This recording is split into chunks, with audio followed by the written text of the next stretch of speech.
with a strong or even gale-force southerly wind picking up and keeping temperatures just that little bit higher. As for Sunday, those weather fronts trying to move in, but the high pressure doesn't want to give way just yet, and there'll be a lot of dry weather around for central and eastern areas just about throughout the day. In fact, eastern Scotland, England and Wales having a dry, bright, sunny start.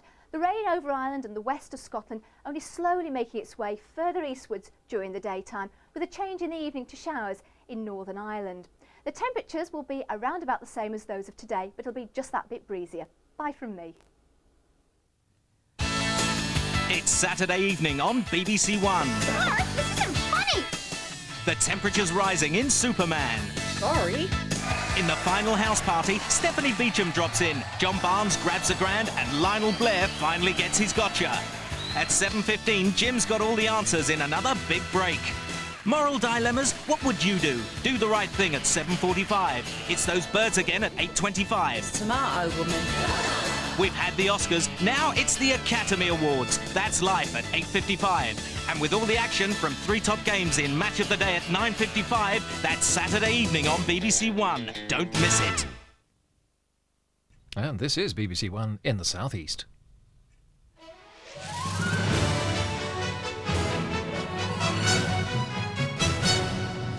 From Newsroom South East, the news and sport this evening. It's been reported today that one of the Health Service's major benefactors has withdrawn a donation of £6 million to Guy's Hospital in South London. Sir Philip Harris is said to be unhappy over government plans to scale down the project at the hospital which bears his name. Philip Harris House was due to accommodate a range of specialist units, but its future has been in doubt since the Health Secretary, Virginia Bottomley, announced details of the merger of Guy's Hospital with nearby St Thomas's 6 weeks ago. A Health Service spokeswoman said the future of the house was currently being discussed, but she couldn't confirm that the donation had been withdrawn. Campaigners calling for the closure of the government detention centre, Campsfield House in Oxfordshire, staged a demonstration there this afternoon. They support the 80 detainees who are on hunger strike at the centre. They're protesting over the length of time they're having to wait to have their applications for asylum processed. These are not criminals. No charge has been proffered against them. Many have been held for over 6 months, if not longer, in these and other detention centres. They're guilty of nothing. Reports are just in of a collision between a bus and a Sherpa van carrying 6 police officers near Whitehall in central London. One of the officers has suffered head injuries. Some of the others have also been hurt. Well, now sport, and in the Premiership, Paul Merson gets the winner for Arsenal against Liverpool. The Gunners go third. In the FA Cup semi that wasn't, Chelsea beat West Ham 2-0. Manager Glenn Hoddle gets 1 for the Blues. Away wins for both QPR and Tottenham. A Steve Sedgley goal earns Spurs 3 priceless points at Everton. In Division 1, Palace win at Stoke. A report on Watford Millwall in a moment. Luton follow up their midweek triumph with defeat at Barnsley. And in the second division, 3 goals each as Brentford draw with Cambridge and Leyton Orient draw 2-2 with Fulham. Well, now a full roundup of the results, starting with the Carling Premiership. Arsenal 1, Liverpool 0. Chelsea 2, West Ham 0. Everton 0, Tottenham 1. Ipswich 1, QPR 3. Wimbledon 1, Leeds 0. Well, now a match involving 2 clubs with very different ambitions in the Ensley First Division. Millwall, fighting for a playoff position, must have fancied their chances at Watford, who are involved in an even more desperate fight for survival. 3 much-needed points for Watford with a win which puts a dent in Millwall's promotion hopes. The home side were a goal up after just 12 seconds as Gerard Lavin took advantage of Casey Keller's mistake, and Watford went on to dominate the first half as the visitors struggled to find any rhythm.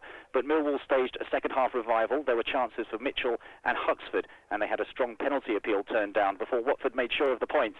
Andy Hassenthaler finishing off a fine breakaway move on 81 minutes. Final score, Watford 2, Millwall 0. And the other First Division results: Barnsley 1, Luton 0, Charlton 0, Wolves 1, Grimsby 1, Oxford 0, Stoke 0, Crystal Palace 2. Southend drew with Tranmere last night. In the second division, Brentford 3, Cambridge 3, Bristol Rovers 5, Barnet 2, Leyton Orient 2, Fulham 2, Reading 2, Swansea 1. And Division 3, Gillingham 2, Carlisle 0, Wickham 0, Chesterfield 1. In the Vauxhall Conference, Dagenham and Redbridge 4, Bromsgrove 2, Slough 2, Northwich 2, Telford 0, Dover 1, Welling 1, Stalybridge 2. 3 of our clubs in the 4th round of the FA Trophy: Sutton 1, Enfield 1, Woking 1, Billingham 1. Well, now Rugby Union, and in the Courage League First Division, Harlequins played host to Leicester. Leicester were the team probably more desperate for a win today to keep the pressure on Bath as championship contenders. And with only 2 minutes played, they'd confirmed that status. Neil Back diving over the line for the Tigers' first try. A nice piece of set play and a dummy paved the way for Stuart Potter to go over for their second. Paul Challoner missed 4 penalties for Quins, which didn't help their cause, especially as his opposite number, Jez Harris, was on target most of the time. Quins' only try came from a quickly taken penalty, slickly done, Jason Cater picking up from an awkward bounce to finish it off. But the majority of the pressure came from Leicester, Dean Richards wrapping up the afternoon in the final minute to give the Tigers a convincing and well-deserved 25-13 victory. And one other First Division game, Wasps 21, London Irish 22. Well, look at the weather now. It'll be a fine night tonight with light winds, but it'll be very cold out of town, down to -2 Celsius. That's 28 degrees Fahrenheit. Tomorrow, another dry day with some sunshine. Temperatures around 11 degrees Celsius. That's 52 degrees Fahrenheit. That's it from us. Enjoy the rest of the weekend. We'll be back again on Monday morning.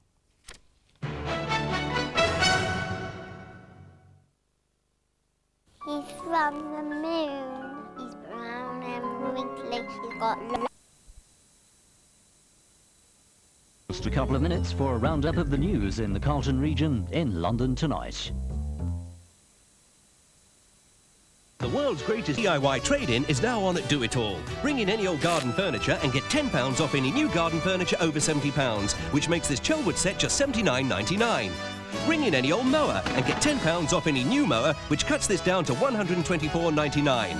Bring in any old power tool and get £5 off any new power tool, which makes this Black & Decker only £53.95. And there's loads more offers at the world's greatest DIY trade-in now on at Do It All. Better products and guaranteed unbeatable prices.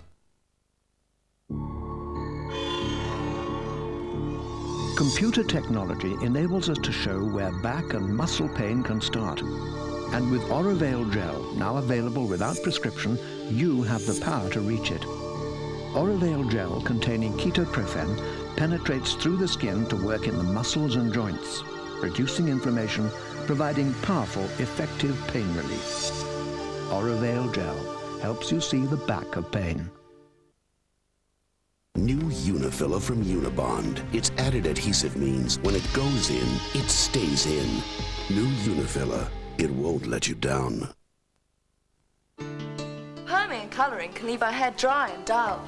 But I've learned how to make it look healthier with Pantene's new daily treatment system. First, prepare your hair with Pantene shampoo. Then, treat it with Pantene Pro Vitamin conditioner. Pantene's Pro Vitamin treatment goes deep into your hair. As Pantene protects and conditions, now my hair looks so healthy and it really shines. Pantene shampoo and conditioner system with Pro Vitamin, the daily treatment for healthy looking hair. Cargo Club sells a vast range of top brands at warehouse prices. Come and join us, and you'll see why our members are laughing all the way to the bank. Trot down to Cargo Club, Hurley Way, Croydon. A busy city brought under siege. A man with a message for the people. Academy Award winner Tommy Lee Jones stars in The Park Is Mine, tonight at 10:40. Now on Carlton with the time at 6 o'clock, London tonight.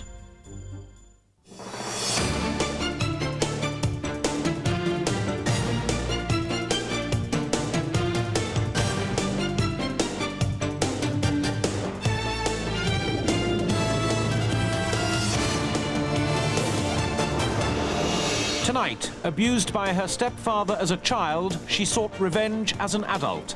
Today, Karen Bigham was sentenced to 1 year's youth custody for taking the law into her own hands. We talked to her mother and brother. I'll never forgive Karen for what she done. Plus, tunnel vision. What is waiting for travellers under the Channel? We've exclusive pictures of the carriages which will transport passengers to France. And from having it all to having the HIV virus, former Frankie Goes to Hollywood star Holly Johnson on how life has changed since he shot to fame in the 1980s. Good evening, I'm Alastair Stewart. And I'm Fiona Foster. This is London Tonight. Those stories and much more coming up over the next hour as we start another week with all the top news, sport and entertainment in and around the capital.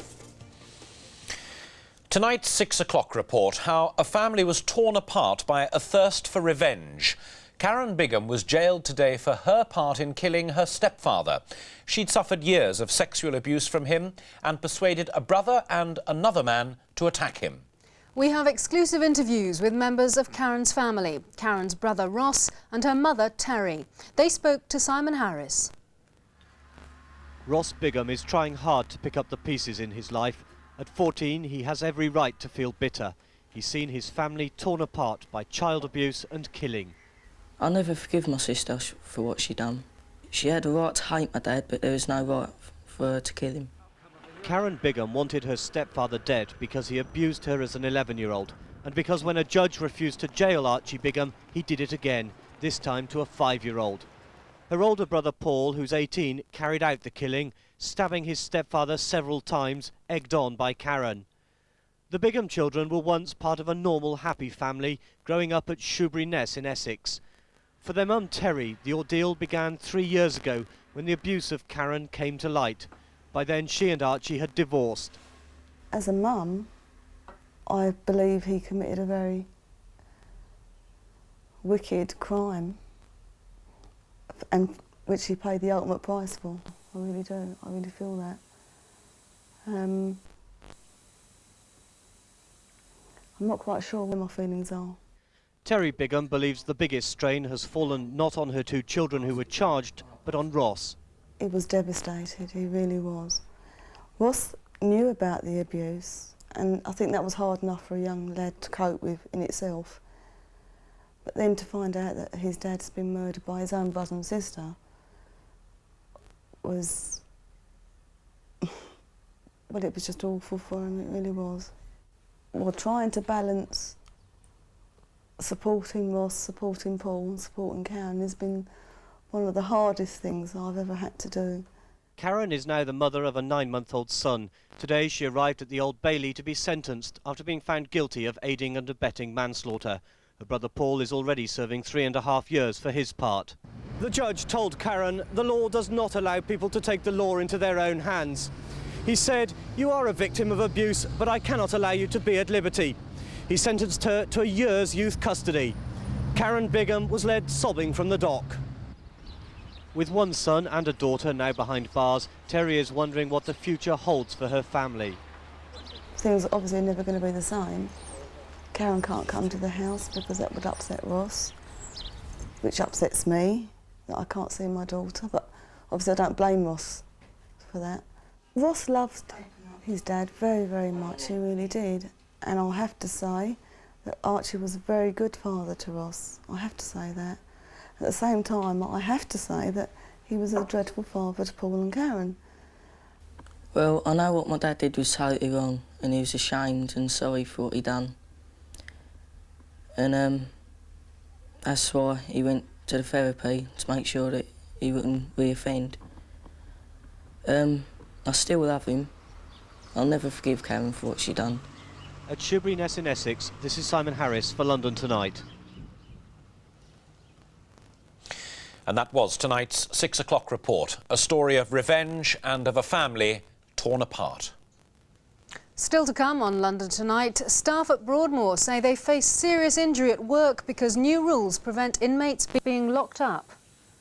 Complaints against the police in London and the South East are down, but there has been an increase in complaints about racial discrimination. And restored to its former glory, Ham House opens its doors again after a £2 million refurbishment. Now, what's gone wrong with the Channel Tunnel? They told us lorries would go through in March. Nothing happened. They promised we could go through in May. Now they're not quite so sure. So what is waiting for us under the channel? Lindsay Carlton went to find out, but had to catch a ferry to do so. The leaving of England. Until the age of mass air travel, this was the only way out for the island race. And still every day of the year, thousands of trippers make that familiar departure beneath the white cliffs of Dover. I like this. It's nice as well. Fresh air, you don't get that underground. Underground? Ah yes, whatever did happen to the Channel Tunnel? The answer lies just beyond this Calais beach. The trains now waiting on this Calais platform for your custom represent a new age of travel. These are the massive double-decker car carriages of a full shuttle train, which will bring you through the Channel Tunnel from England to France in just 35 minutes. The lonely ticket booths stand waiting for their first customer. The tunnel itself waits for its first passenger train. On May the 6th, the Queen will make the first official journey. But will we be able to follow? No, the public will not be able to catch a shuttle on May the 7th. We will have a shuttle going through on May the 7th as part of the sort of the opening celebrations, but that's not something that's open to the public. The reason? They won't open the tunnel until they know everything in this state-of-the-art world works. These are exclusive pictures of the unique passenger carriages. Once cars are aboard, a central door descends and fire doors swivel into place. There are fire sensors and passenger alarm panels. But you won't have to stay in your car, and you can make that essential journey. But back on the briny, the British public does seem sceptical. Would you use the Channel Tunnel? No, definitely not. You're out in the fresh air with a Channel Tunnel, you're stuck in the boat and you're sitting in your car. But Eurotunnel is looking at the market, whose cars are stashed here below decks. When you go and ask cross-channel car passengers who today use the ferries, then you get this very positive reaction, 45, 50%, saying that they're looking forward to using it, wanting to use it. Mr. Garnett better be right if the massive investment below the channel is to show a return. But given the delay on their services, it seems that this summer at least, the war between Eurotunnel and the ferries will be phony. Our undersea journey will have to wait for a few more months. Lindsay Charlton's Tunnel Vision. You're watching London Tonight. And talking of things which aren't moving, let's have a look at the traffic with Fiona Farrell, who's down at Scotland Yard. The biggest traffic jam of the evening is on the M1 northbound from the North Circular Road at Staples Corner right the way up towards Scratchwood service area. Traffic is horrendous because of an accident. All 3 lanes are blocked, only the hard shoulder is open. Also delays on the A24 Tooting Broadway, and the A11 at Bow is at a crawl out towards Stratford. Now, taking a look at the monitors, it's not too bad really. There's Upper Thames Street running remarkably well, as you can see. I've also had a look at the A4 and look at that. That is empty, unbelievable. Obviously a lot of people have taken their Easter holidays early. There you are, you can see if I go further out, traffic isn't too bad at all, just a little bit of a queue London bound there. I've also had a look at the A40M, the Westway, and that's not too bad either. Alistair. Thank you very much indeed, Fiona. Still to come on London Tonight, we've all the day's news and sport. Plus a small patch of green and pleasant land few Londoners have heard of, the Chelsea Physic Garden. And the star of tonight's Monday People tells us how that garden grows.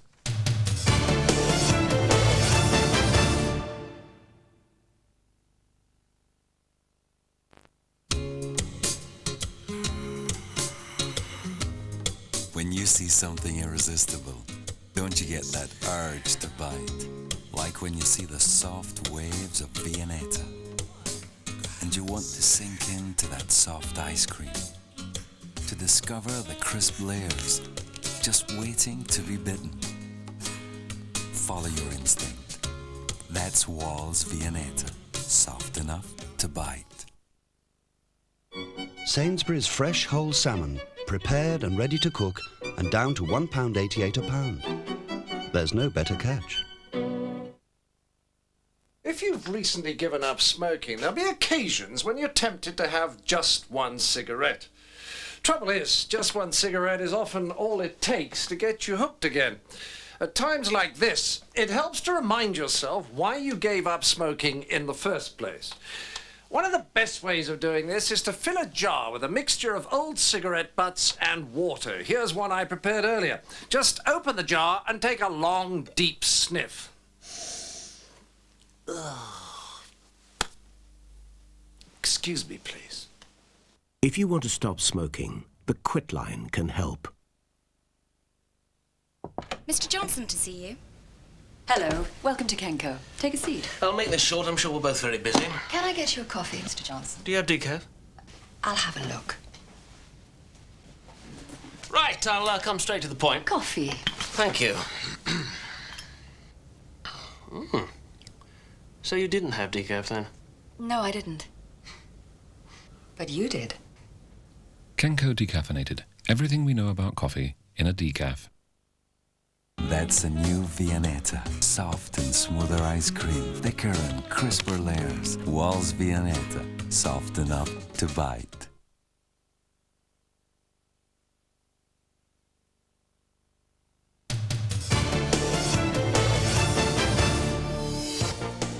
Welcome back. Still to come in Showbiz Tonight, another exclusive. Frankie goes to Hollywood star Holly Johnson, who's been diagnosed HIV positive, talks frankly about his life. But first, the clocks have gone forward, the weather's getting warmer, spring is really here. And for millions of us, that means it's time to get back to the garden.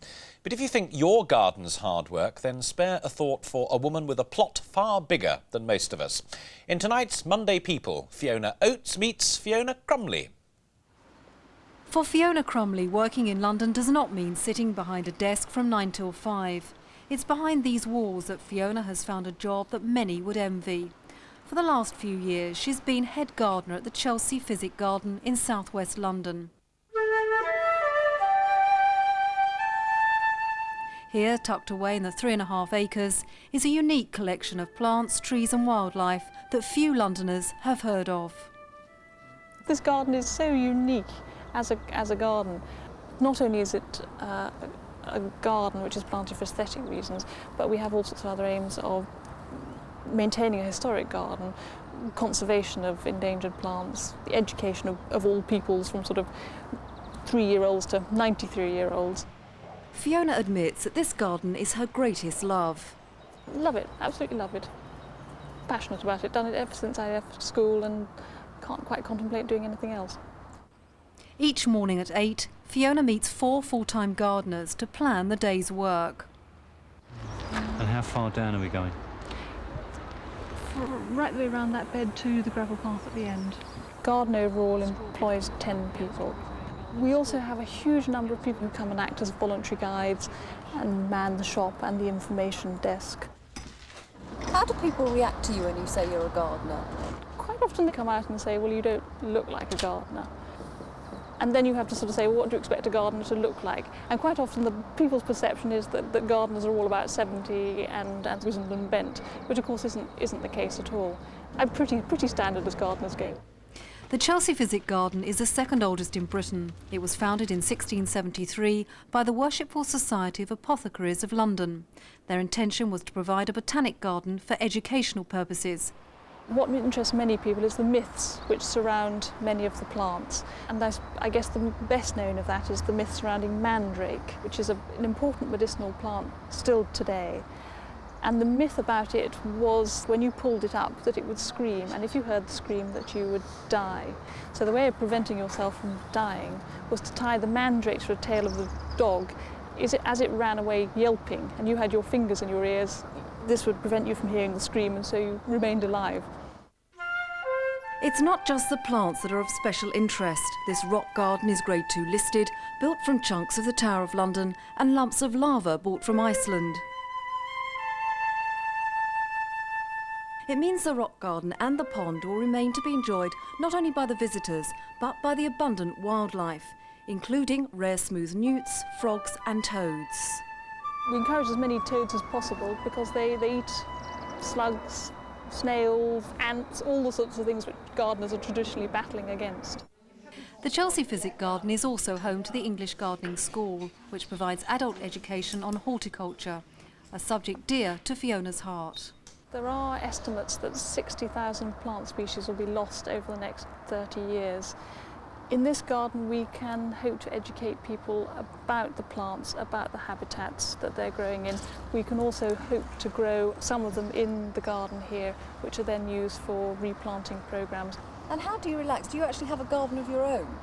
I don't have a garden of my own, and always seem to end up living in flats, which in many ways is quite a nice thing because it means I don't feel compelled to go and garden. But the way I relax is to go and look at other people's gardens, which is a very nice way of relaxing. Would you like to have a garden of your own? No, not particularly. This one will do? This one will do. In Chelsea, this is Fiona Oates for London Tonight. Has British tennis hit rock bottom? Our Davis Cup team was humiliated by Portugal at the weekend, and now team captain Tony Pickard has threatened to resign. So what's going wrong? Nicola Hartman wants changes in the way we train future tennis stars. Here she is on tonight's Your Shout. I've played tennis all of my life. I love coaching young people and passing on my skills. Every year around the time of Wimbledon, I hear the same complaint. Where are our young talented tennis players? In order to get them, I think we need a whole new approach to the game. I coach here after school. These two young players are aged 8 and 9. Joseph and Camilla are potential national champions. They are very, very good, but there are lots of other children with potential, if only we could release it. Many children would love to play tennis, but they don't have the chance. They often can't play at school until they are teenagers. Many boys don't get the chance at all, as it's mainly played in girls' schools. Why? Let's get tennis into junior schools. Often they only play in the summer. Why? We won't produce any top champions if we regard tennis as a summer social event. In France, for example, there are over 7,000 indoor courts. But in England, we only have about 400. So more French youngsters are enjoying themselves, and thousands of budding French champions can practice all year round. We can't compete with that. In this country, tennis has always been seen as an elite game for the better off. It should be made far more accessible. There should be more investment. Let's have more low-cost coaching and cheaper facilities, and lots of publicity about how to get them. Another idea: private clubs should be encouraged to find local businesses to help sponsor free teaching sessions. We have no less talent in this country than America, Australia or France. We just don't seem to want to help our children or to develop the sport properly. In this country, tennis becomes a national issue around the Wimbledon fortnight, and then it dies. Let's give tennis and young tennis players like Joseph and Camilla the backup to get to the top. Let's encourage more children to take up this wonderful sport. Then in the Wimbledon fortnight, the people won't be asking where's the young British talent. They'll be watching them winning the championships. Nicola Hartman's sentiments. Well, if you'd like to find out more about tennis clubs near you, write to the Lawn Tennis Association, Queen's Club, London W14 9EG. And if there's something you feel strongly about, phone us on 071 757 7007. Holly Johnson, Sir Andrew Lloyd Webber and a rising star from Lambeth are all making the news in the world of showbiz tonight.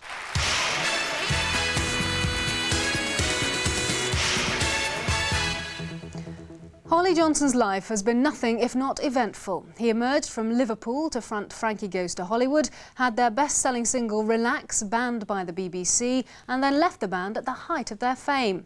And then in 1991 he was diagnosed HIV positive.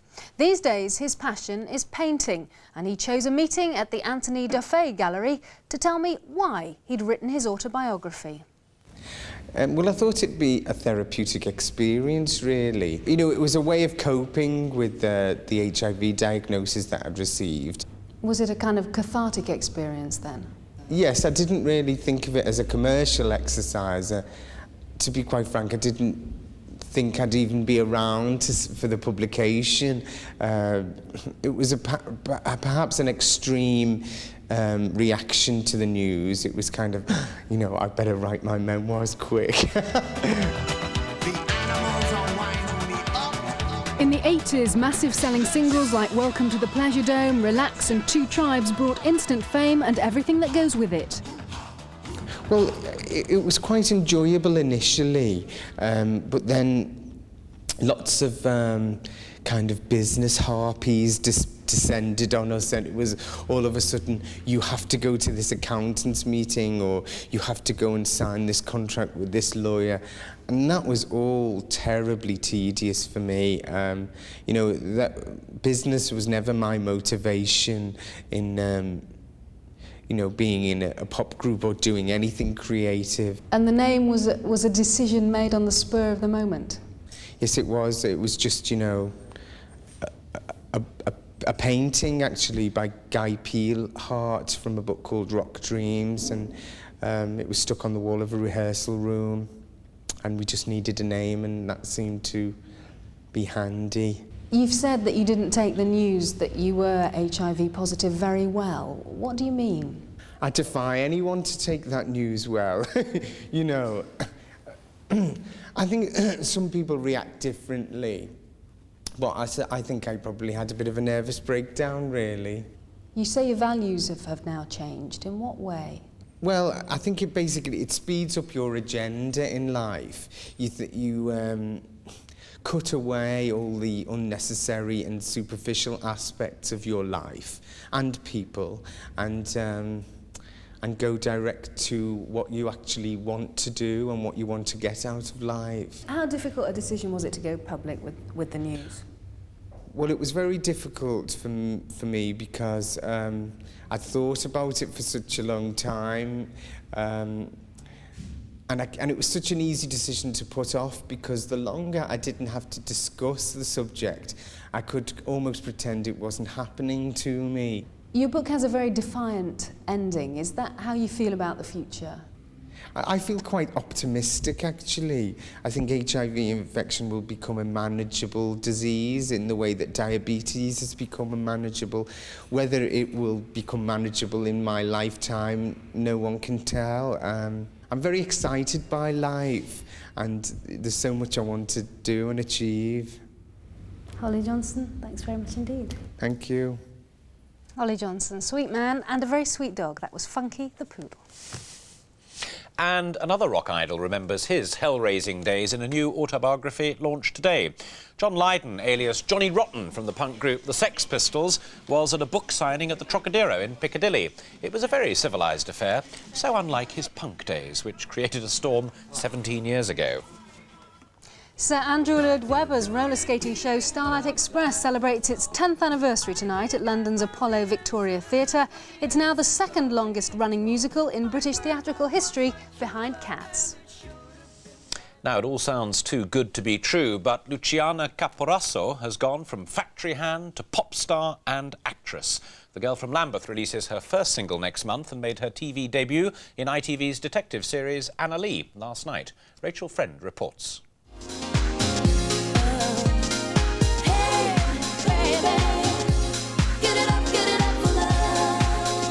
You'd never know it, but when it comes to being a pop star, Luciana Caporaso is an absolute beginner. I think I'm really lucky, because if you think that people are trying for 7 years to get a recording contract, and there's me, 20 years old, and she's been trying, really trying for 3 years. Been singing since she's 15, but trying for 3 years, and I feel just really lucky to be able to do what I have done in the time that I've done it.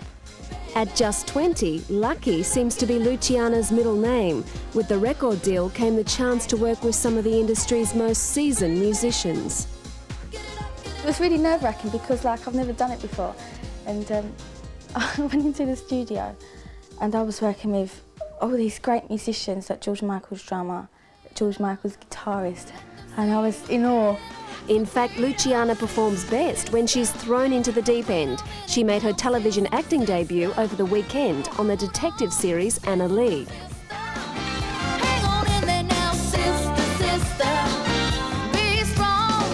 It was great fun. I was, acting-wise, I was really scared, because I've never, worked in front of a camera before. But I just pretended I did, I just acted really confident, as if I knew what I was doing. And is it everything that you thought it would be? It's a lot more hard work. It's not as glamorous as I thought it would be. But hard work has its rewards, so we went shopping for a new pop image.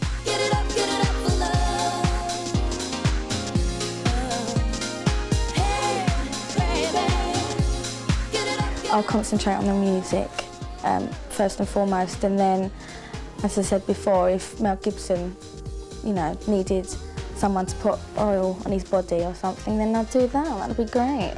So you're aiming pretty high then? Yeah, I do aim high. In North Kensington, this is Rachel Friend for London Tonight. I was in Anna Lee last night as well. Were you? Yeah, I was the newsreader. About 7 seconds, but it was very good. Typecasting, you want to be careful. Absolutely. You get pigeonholed. Quite, I wanted to be the wrestler. Now, enough of that.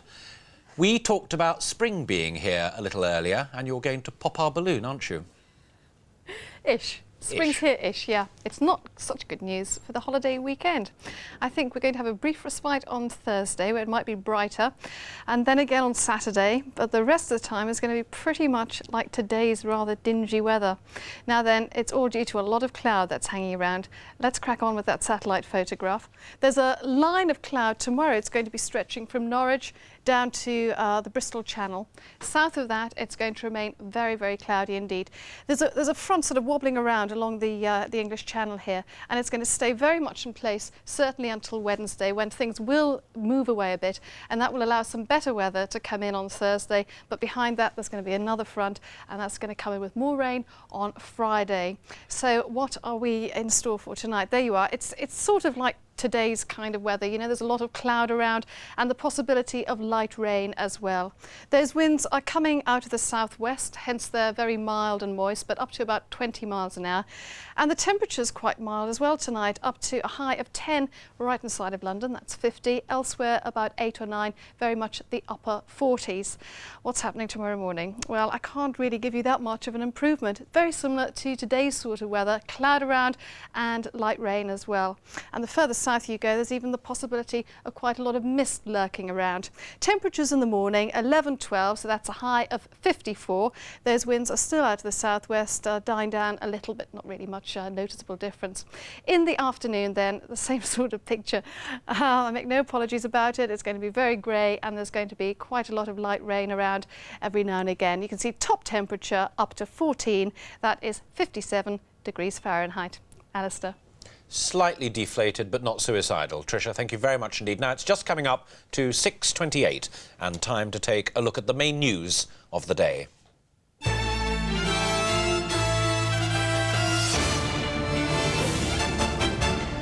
Staff at Broadmoor say they face serious injury because new rules prevent inmates being locked up.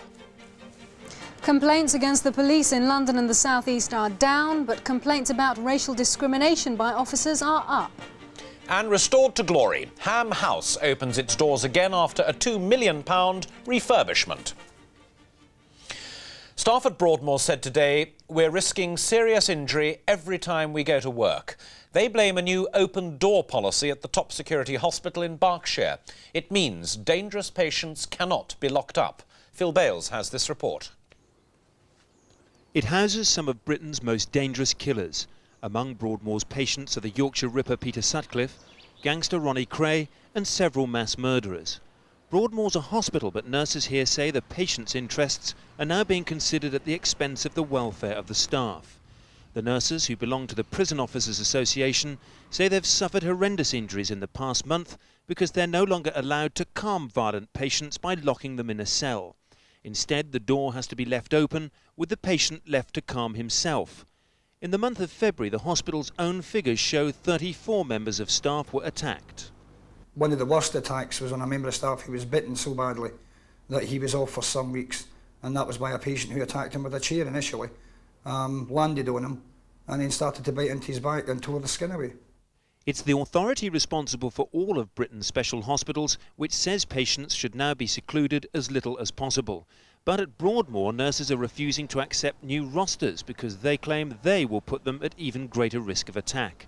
The hospital may seek an injunction against the nurses at the High Court. In a somewhat bizarre way of handling publicity over this dispute, Broadmoor's general manager, Alan Franey, agreed to put the hospital's case in an interview. When I arrived a short time later, he said he was too busy for the foreseeable future. At Broadmoor, this is Phil Bales for London Tonight.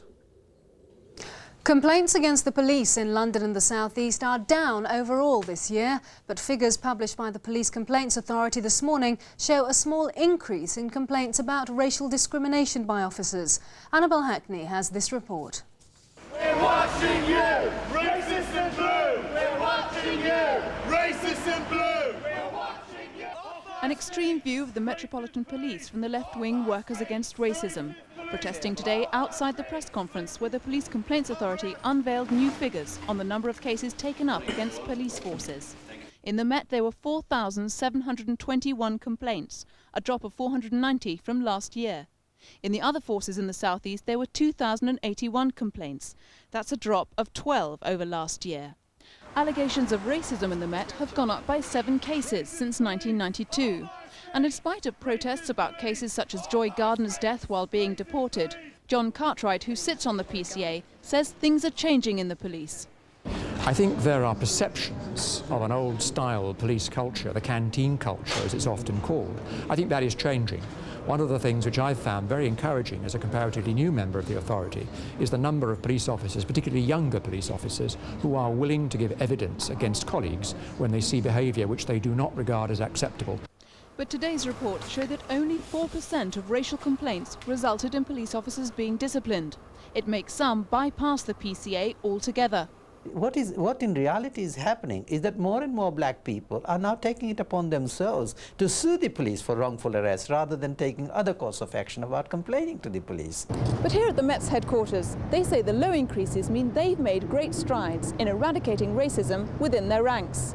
But they say no one's perfect. We keep working hard to make sure that the professional boundaries between our officers and the community and the public they serve is maintained as best we may, and we will continue to strive very hard in that context. I don't think we'll ever build a total utopia in London, but we're working as hard as we can towards that. In central London, this is Annabelle Hackney for London Tonight. Other news, the man accused of murdering model Rachel Nickel pleaded not guilty when he appeared at the Old Bailey today. Colin Stagg, a 30-year-old unemployed man from Roehampton in south-west London, is due to stand trial in September.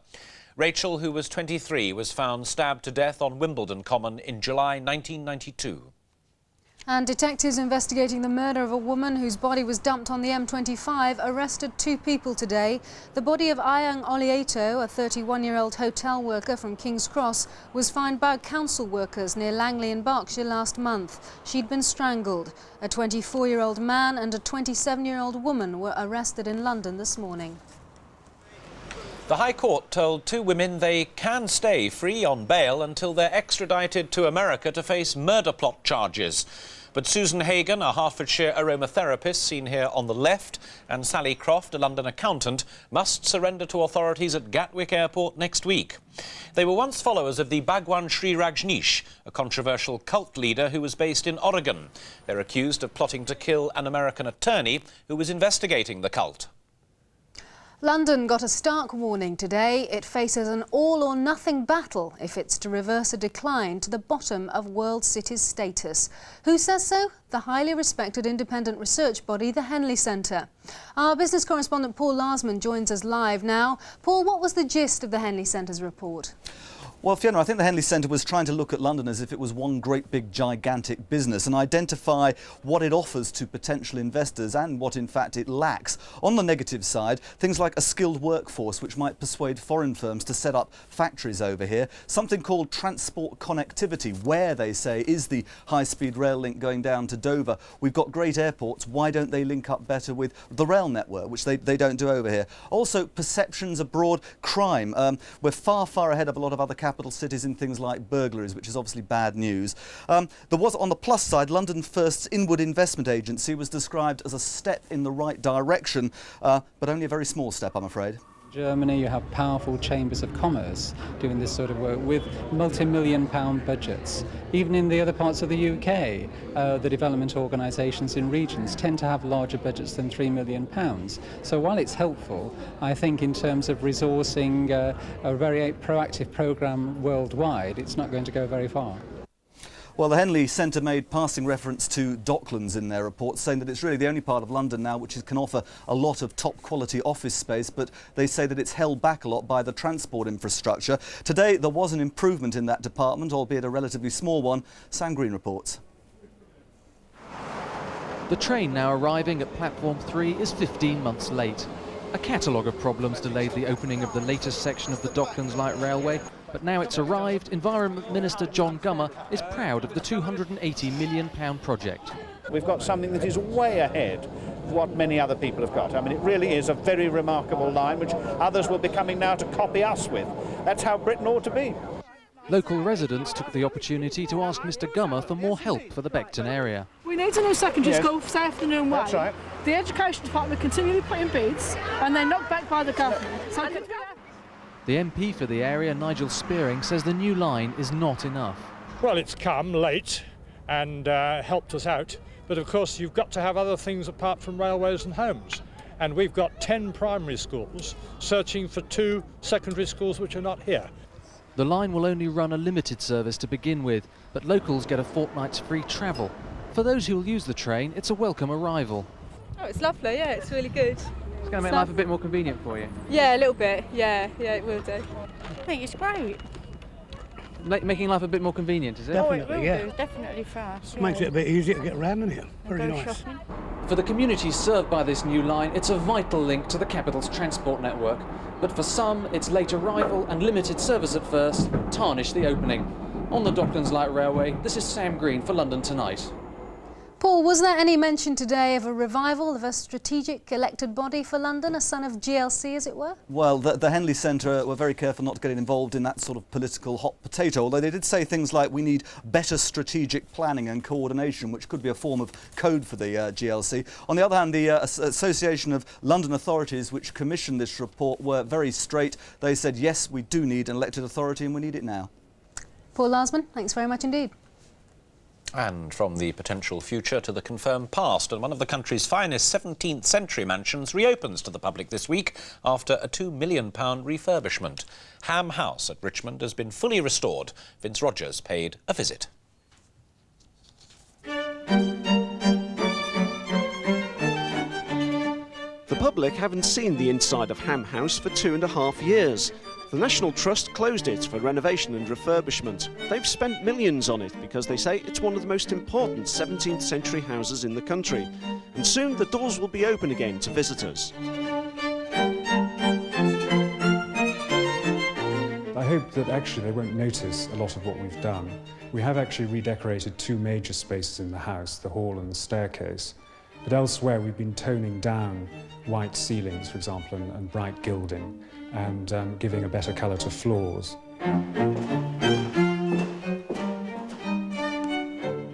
This is a tremendously rare room because it's a survival from the 1630s.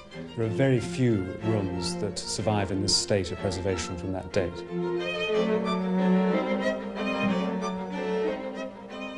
We're standing in what used to be the dining room, but then the floor was taken out before about 1728, so it's now a double-height hall.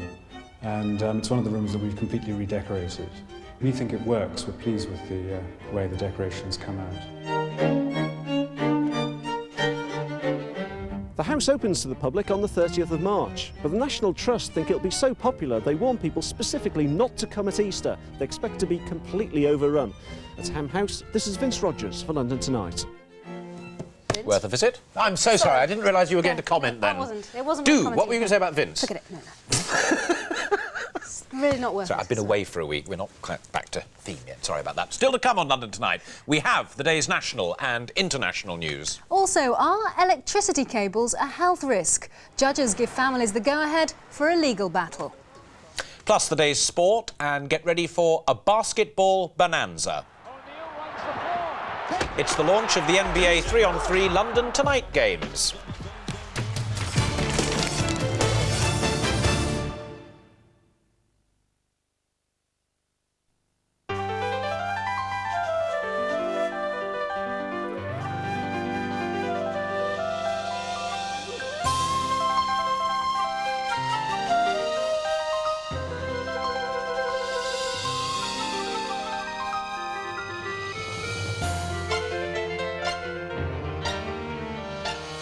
Take your pick of holidays in Holland, the flower of Europe. Call 0891 200 277 now. From Coco the Clown to Coco Chanel. Lakeside Shopping Centre. The sooner you get here, the better.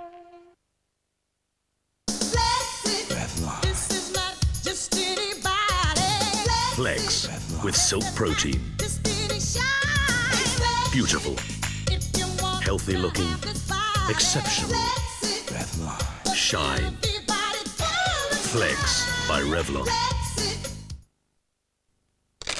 With rock bottom prices all around the store, you can count on lots of change at QuickSave. Now there's a delicious alternative to meat. Linda McCartney Frozen Foods. If you're cutting down on meat, it's right up your street. There is only one chocolate that feels like silk.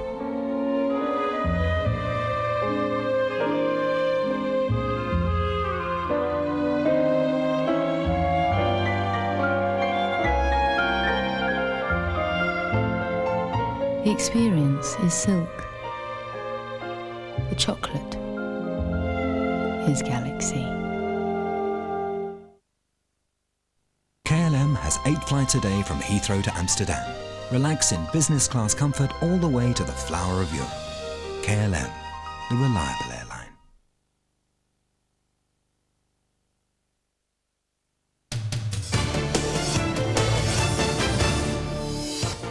Welcome back. You're watching London Tonight. Now, are high-voltage electricity cables safe? One group of families in north-east London believe they can cause leukemia in children. And today they won the first stage of a High Court battle.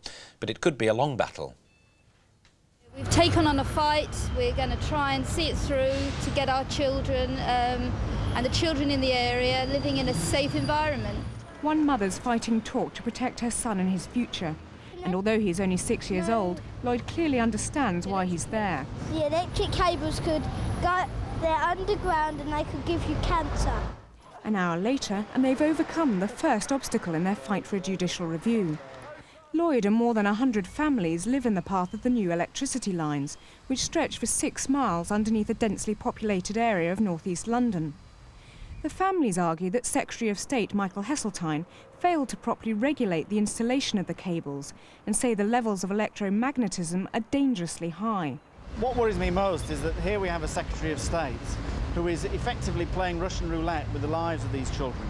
Is that there have been 9 studies which have shown that there is a link between childhood leukemia and other childhood cancers and high levels of electromagnetic fields. The families want the cables rerouted away from the houses before they become live this summer. Today, the judge indicated the case should be heard as quickly as possible. Despite us writing to the Secretary of State about 2 weeks ago to explain the concerns and to ask him to regulate, we've received absolutely no response. And I've no doubt from what the judge was saying today that he was impacted by that decision to give us leave to go ahead. The families are now preparing for a full judicial review in 8 to 10 weeks' time. At the High Court, this is Louise Joel for London Tonight. Well, there was no comment tonight from the National Grid, but they have said previously that they are in touch with the families and that all measurements taken so far have been within the safety limit. Now a look at news around Britain and the world tonight. And a 12-year-old girl has been stabbed to death by a masked man who walked into a school in Middlesbrough. The man, who had 2 knives, entered a class at the Hallgarth Comprehensive School this morning. He ordered the teacher out and made the 25 pupils in the class line up. One girl, Nikki Conroy, who was 12, was then fatally wounded. 2 other children were also stabbed. The man was then overpowered by 2 teachers. Police are questioning a 29-year-old man. And police in Gloucester have named 4 more women whose remains were found at 25 Cromwell Street, the home of Frederick West. 7 of the 9 bodies uncovered there have now been identified. All of them were women who disappeared in the 1970s. Tomorrow, detectives will start digging in a field close to where West once lived.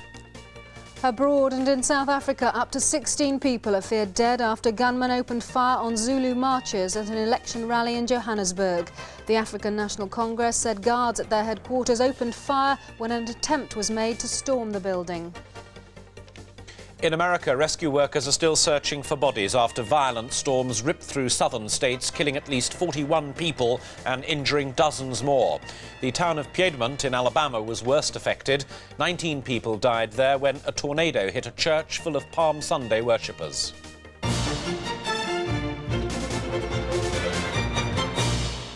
One other story just in. The Princess of Wales broke down in tears in front of her sons today after appealing for privacy on their Austrian skiing holiday.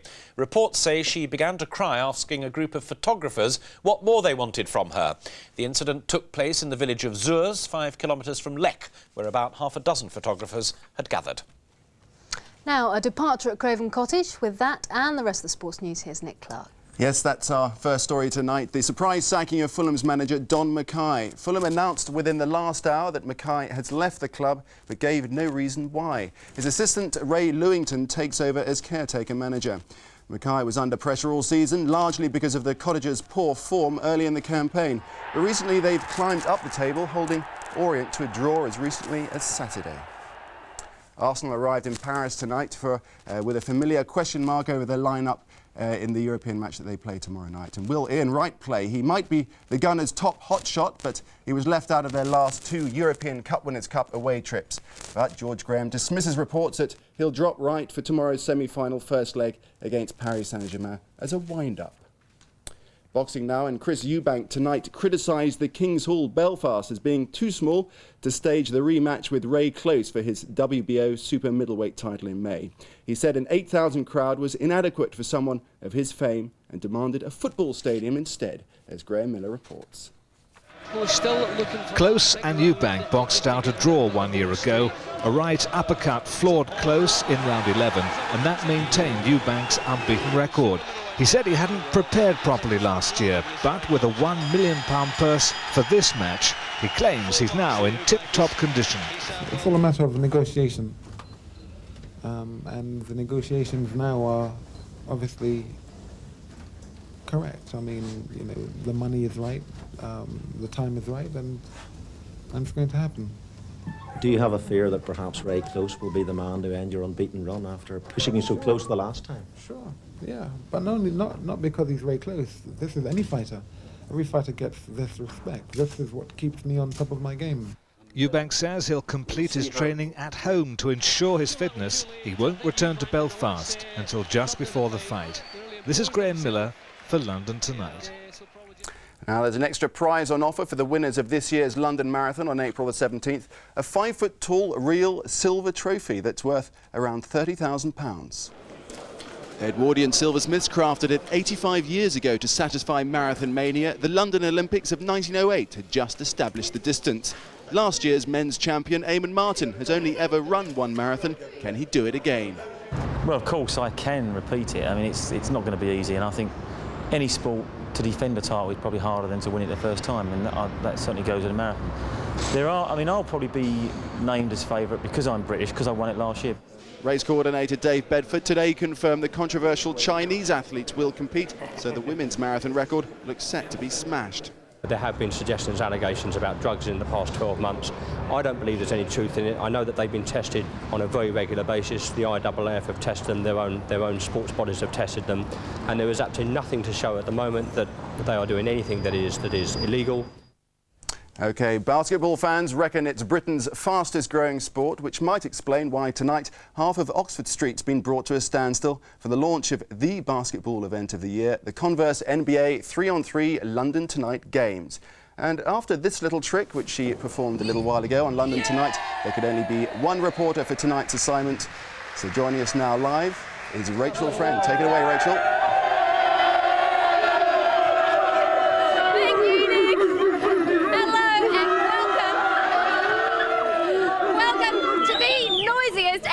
Crowded shop in London.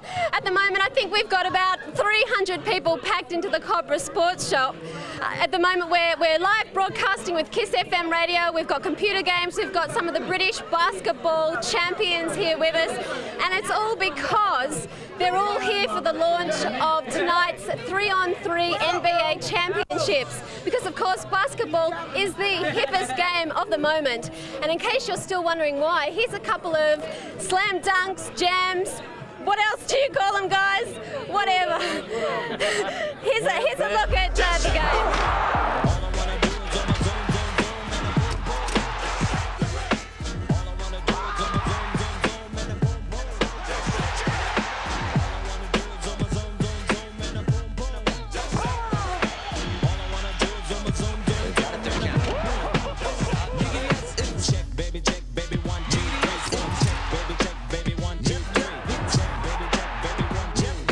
Now that's exactly why basketball is the biggest game in the world at the moment, and it's also why we're expecting in excess of 20,000 people to take part in the 3-on-3 NBA Championships later next month, May 7 and 8. Now joining me now is the man responsible for all this chaos, Mr. Alton Bird. You're right, responsible for organized chaos. Were you expecting this many people down in the stall this afternoon?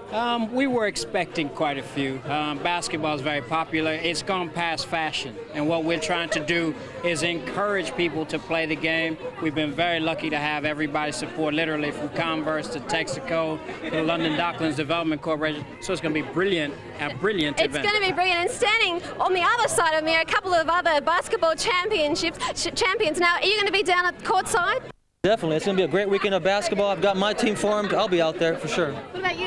Looking forward to it's great for the city of London, for London Arena to, have this many people packed into a store lets you know how far the game has come. I'm afraid I'm going to have to leave it there. We're out of time, but I am absolutely exhausted. Are you looking forward to the game?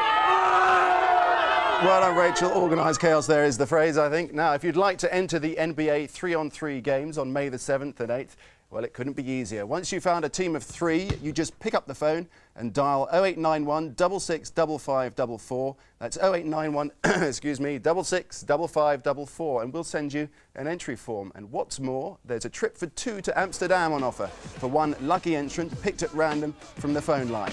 And for the runner-up, well, there's a chauffeur-driven limo for the games weekend. There are also 6 more prizes of NBA goodie bags, including a ball, which we've got here. What could you do without that? Caps, boots, everything. We've got the lot. And anyway, remember, you can enter whatever your age, sex, or ability. There's a minimum of 3, maximum of 4 in a team, £25 per team to register if you're 15 or under. And for 16s and over, £30 per team. You can also pick up entry forms from our studios at the South Bank. And one last thing, if you register your entry by phone and it's not your bill, please ask before you dial, and good luck. That's it. Thanks a lot, Nick. We could do that. Yeah, we've got the And it's an indoor game, so it doesn't matter if it's raining. Great link there, Alistair, thanks. Well, the weather is dull, and after all that basketball action, it's extra specially dull, I tell you. Right, it's very changeable, but it's grey with a lot of rain around right through the holiday weekend, I'm afraid. Perhaps with some slightly better weather on Saturday. Tomorrow, cloudy start, rain, maybe better by the end of the day. Both Wednesday and Thursday, cloudy with outbreaks of rain. By the end of Thursday, maybe a bit brighter, but still blustery. Alistair. OK, Tricia, thank you. Good night. Good night. Bye-bye.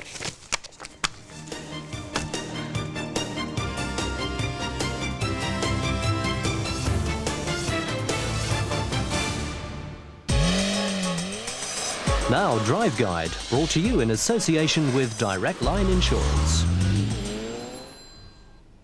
Good evening. Well, first of all, taking a look at the M25 hotspots, and they are as follows. Anti-clockwise, junction 12 to 11, that's the M3 and Chertsey turn-off because of an earlier accident. Clockwise, an earlier accident between 27 and 28, the M11 and the A12 has left slow-moving traffic. And also clockwise prior to that, between 24 and 25, heading towards the A10, which is normal rush hour traffic. Now, taking a look at the monitors, anyone who's travelling along the A13 is going to be late this evening. I can show you why. There you are. You can see just round that corner the brake lights of the cars coming on as they go round from Canning Town Flyover. If I zoom out, there you are, you can see it's fine until you get round the corner. It's all down to faulty traffic lights on the A13 at the junction of Prince Regent's Lane. I've also had a look at Cambridge Circus in central London. That looks a little bit slow moving as well. That's it for travel this evening. Join me tomorrow. Good night. Have a safe journey home with Drive Guide and Direct Line Insurance. An extraordinary scandal is about to hit Britain's armed services. A lot of men within the forces still don't think women should be there. Until recently, women in the military had to give up their career if they had a baby. The stark options, either I had the baby or I had my career. The courts have now ruled that this was unlawful. But this is too late for the women who had abortions rather than lose their job. It was a life. It was a little life. Your Baby or Your Job, World in Action tonight at 8:30. We get into holiday mood next on Carlton when the Caribbean, Ibiza and Ireland are the destinations of Wish You Were Here. While over on Channel 4, it's the news.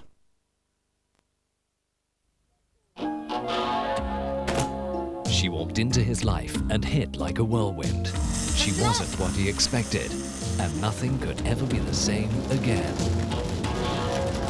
Betty, shamelessly sexy, wild and passionate. Jean-Hugues Anglade and Béatrice Dalle in the unforgettable Betty Blue, tomorrow at 10 on 4.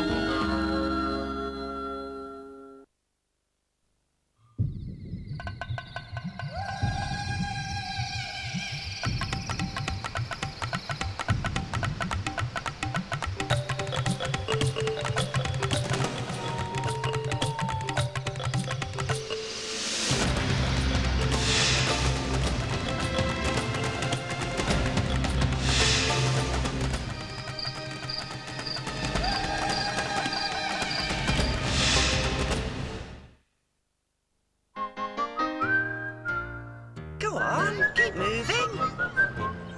Come on. And don't run. Come on then. Morning. Morning, children. For these you. For me. Oh, thanks ever so much. It's all right. Magic moments are only found in Quality Street.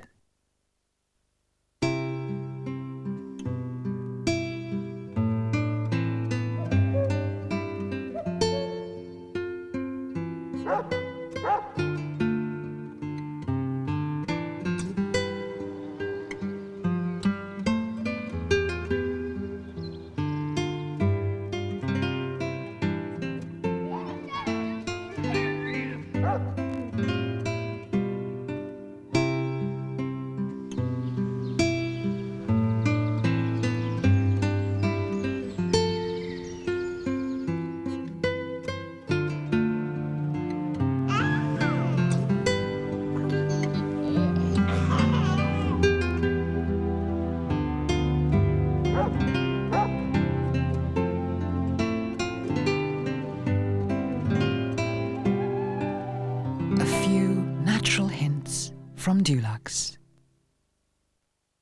That's it, it's over. We're finished. I thought I loved you. I thought I needed you. The heck I did. What a sap I've been. The money I lavished on you. And for what? You're poison, you know that? You made me feel used and dirty. Not anymore. You're history. And you can stop smoking as well. If you want to stop smoking, the Quit line can help. How soft does your washing powder make your family's clothes feel against their skin? Some traditional non-bios leave fibres flattened. But Fairy Ultra leaves them fluffy and feeling really soft, together with all the whiteness you'd expect. And as every fairy mother knows, Fairy Ultra is the non-bio that gives you the softer touch for your family's skin. Who in London's got 8 times more products than even a B&Q superstore and low warehouse prices? The new B&Q Warehouse Croydon, worth going that bit further for. Which is the best new hair care product of the year? One which gives you shiny, soft, healthy-looking hair. A panel of professionals and New Woman magazine readers were in no doubt. Pantene Pro V, winner of Best New Hair Care Product in the New Woman Beauty Awards. A secret Italian society. A mysterious murder in the heart of London begin a spiralling chain of events that lead Sherlock Holmes to the Red Circle. Più caro amico, my dearest friend, in all the world. They got us away, but friends still die. We'll never be rid of that beast, never. Patience and prudence. The affair begins to grow more intelligible. The Memoirs of Sherlock Holmes, tonight at 9. Well, this Monday night starts here on Carlton with holidays in mind.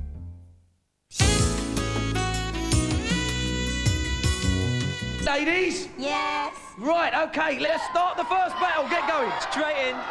Oh! But is that Super G on, lashing out with his tail. part of a squad which specialises in dealing with the homeless. It's thought they suspected the man was carrying drugs and were taking him to a police station to search him. He produced a knife and lashed out and stabbed one of the officers quite seriously in the stomach. It was a violent struggle and the person has been detained and taken to the police station. This is the latest in a series of attacks on police officers in the region, prompting some, including these in Brixton, to wear body armour for emergency calls. Detectives are questioning an 18-year-old man at Charing Cross, the same police station where the stabbed officer is based. Surgeons at St Thomas's carried out an emergency operation on the 28-year-old officer's liver. His condition this morning is described as stable. Another officer was injured in the hand during the struggle. This is Phil Bales for London Today. Other news, and police divers are joining the search for a school cook who disappeared almost a month ago. They fear that Catherine Corridon may have been murdered. She was last seen at a party in Hanwell on March the 6th. The divers will search the Grand Union Canal at Greenford this morning. Staff at Guy's Hospital unveiled the latest stage of their campaign to save it from closure today. Last Saturday, they marched in protest at plans to transfer specialist services to nearby St Thomas's Hospital. Today, they plan to join staff at St Thomas's to launch 2,000 balloons representing the 2,000 jobs which are expected to go. London's fire crews are about to be better trained than ever. Their training centre at Southwark's just had a multi-million-pound refit. It'll be opened by the Duchess of Kent this afternoon. And as Sam Green reports, it should provide an even more realistic education. Almost £5 million is being spent to turn the London Fire Brigade Training Centre into a state-of-the-art facility. While the equipment is up to the minute, the building itself dates back more than 200 years. It began its days as a workhouse before being taken over by the Fire Brigade a century ago. Refurbishment began in 1992. The aim is to create a more realistic setting to learn. Men and women from all over the country come to Southwark. After a rigorous 19-week course, they leave as fully fledged firefighters. Later today, the Duchess of Kent will visit the centre to officially reopen it. At Southwark, this is Sam Green for London Today. And that's it for now. I'm back again with the lunchtime news at 12:20. Join me again for that.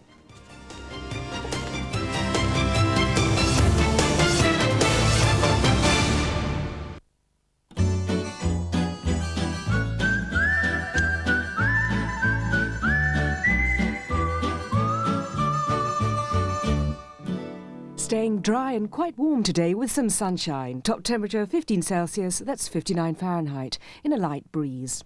Tonight it'll be mostly cloudy with patchy drizzle, but mild again. Temperatures 9 Celsius, that's 48 Fahrenheit.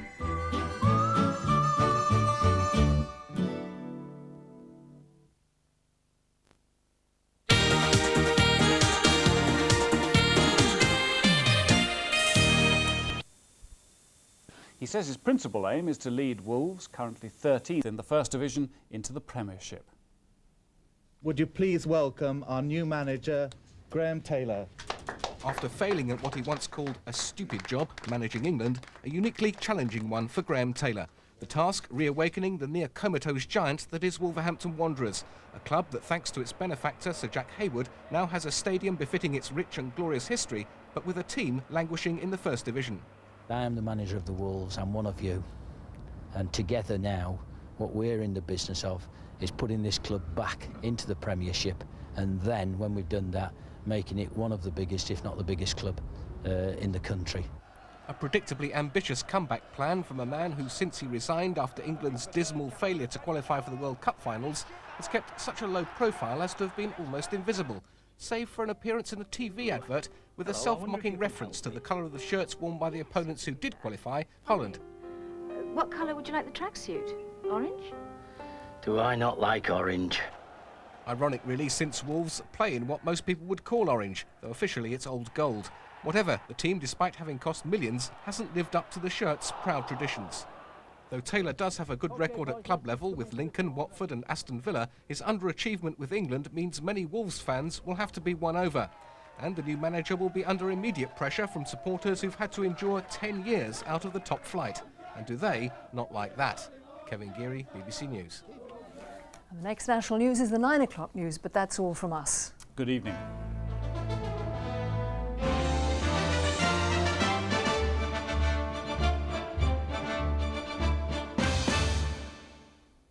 Good evening. The weather in Scotland has not been anything to write home about just recently. This is the Scottish radar. The showers that were coming in earlier have banked together, and we had an hour or two of fairly hefty rain running through Glasgow and towards Perth. And just an hour or so ago, thundery rain was coming in towards the southwestern Highlands. But that's in complete contrast to the rest of the country. It's been a fine day for much of England, Wales, Northern Ireland, turning rather cloudy though in the southwest of England. That's been creeping slowly eastwards even as I speak, and that's where we look to for tonight's weather. This frontal zone here, rather weak, will tend to cross the whole country. And then after that, this next fairly deep low runs in later on tomorrow, and that will change the weather quite substantially. Tight isobars, so fairly windy, and I think some substantial rain coming in on that band. So tonight then, the cloud spreads up from the south, giving us a blanket. You know what that means, of course, not too cold. In fact, many places will stay in double figures along the south coast, typically 5 to 8 there, most of the country. Maybe some patchy frosts in the glens of Grampian region. A dull start tomorrow. There'll be mist on the hills, the moors, spots of drizzle almost anywhere right up to the borders of Scotland. There could be some brighter weather during the day, particularly if you're in North Wales or Lancashire and North East England, maybe parts of the Midlands. Equally, there could be 1 or 2 showers popping up in the Midlands or southern England during the afternoon. And then we see the main rain coming later on in the day to Northern Ireland, the extreme west of England, the west of Scotland, with very strong southerly winds. It will have to be windy in most places. But despite all that, I think quite mild in many places. Somewhere we'll see 16 degrees. That's Celsius. That's about 61 Fahrenheit. So the winds then turning around to the south. Tonight fairly light, but tomorrow they pick up. That's about tomorrow lunchtime, tomorrow evening, strong southerlies. That'll last throughout tomorrow night, in towards Thursday and into Friday. So it's going to be a windy next few days, I think right up until the weekend. Thursday's weather then, still southwesterly, relatively mild direction, so double figures for most. We'll have seen overnight rain. It should be a dry day though. Hefty showers in Scotland, further rain to come in for the end of the day with further fairly stiff winds.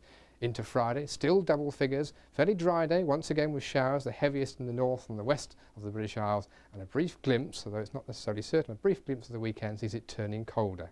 That's all from me for now. Cheerio. Somebody's on the make bus. We're losing ground. We're losing control. Gruszko's hunt for a murderer uncovers a chain of corruption and betrayal. They said if I didn't help them, they'd send Mikhail to join him at the bottom of a Siberian lake. I'm not happy with this unit, Nikolai. I asked for a suspect to be traced, and he's not traced till he comes in with bullet holes. I tell your lieutenant to detain a major witness, and he ends up in a viper's den. Brian Cox is Gruszko, Thursday at 9:30 on BBC One. Now on BBC One, Newsroom South East with Tim Ewart and Gwennon Edwards.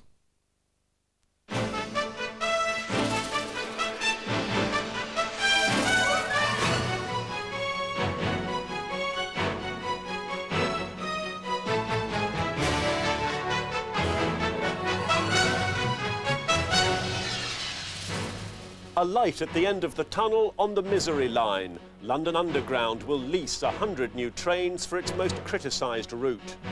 End of the line for Kent's rescue helicopters. MPs say lives could be at risk if they're moved. And life on one of the capital's toughest estates. Will a renovation scheme put an end to the fear? Good evening. There was some good news at last for long-suffering travellers on the Northern Line today. London Underground is to get 100 brand new trains, and officials said that by the turn of the century there could be new track and signals as well as refurbished stations.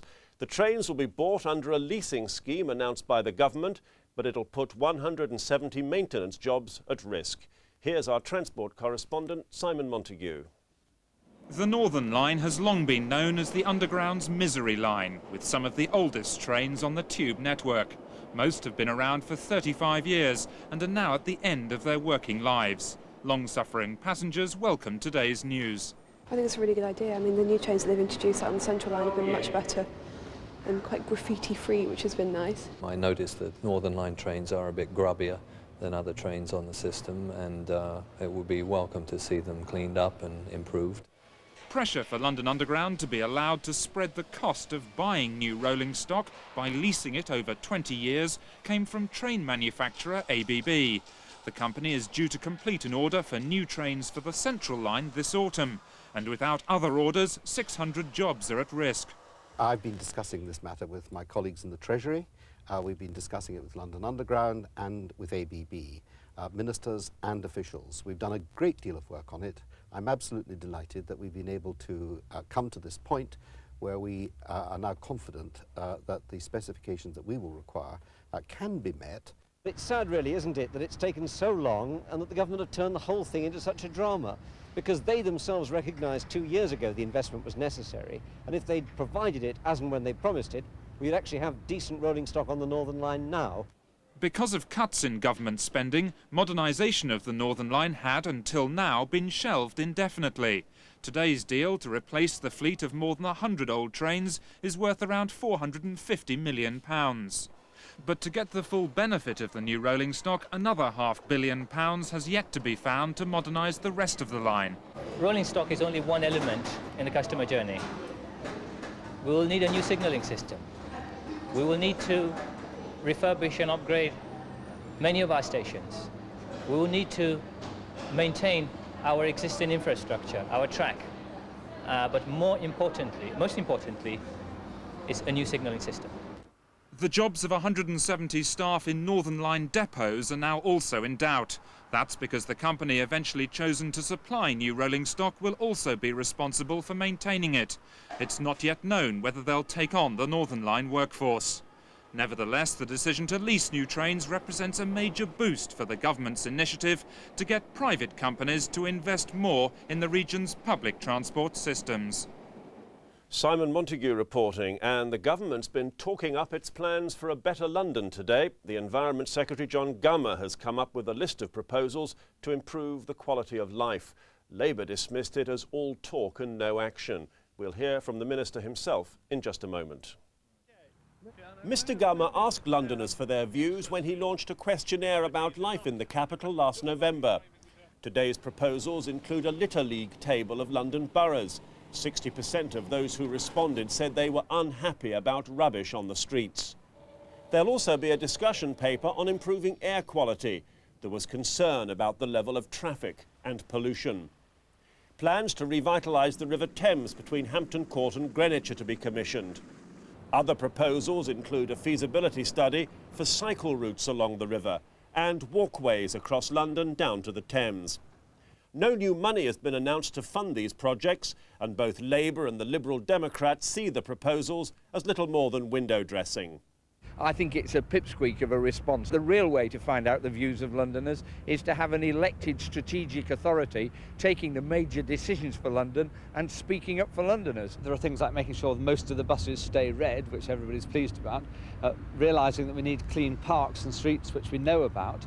But no, there's no extra money, and there won't be any extra money if there's nobody other than the government given the power to raise it. But Mr Gummer believes the questionnaire proves Londoners are proud of their capital. And the Secretary of State joins me now. Mr Gummer, how much new money will eventually be made available for the plans that you've outlined today? Well, isn't it an odd way in which people will never learn that what matters is not just the money, but the way we spend it and how we get it in. Now, look, you've just mentioned £400 million of new money into the Northern Line.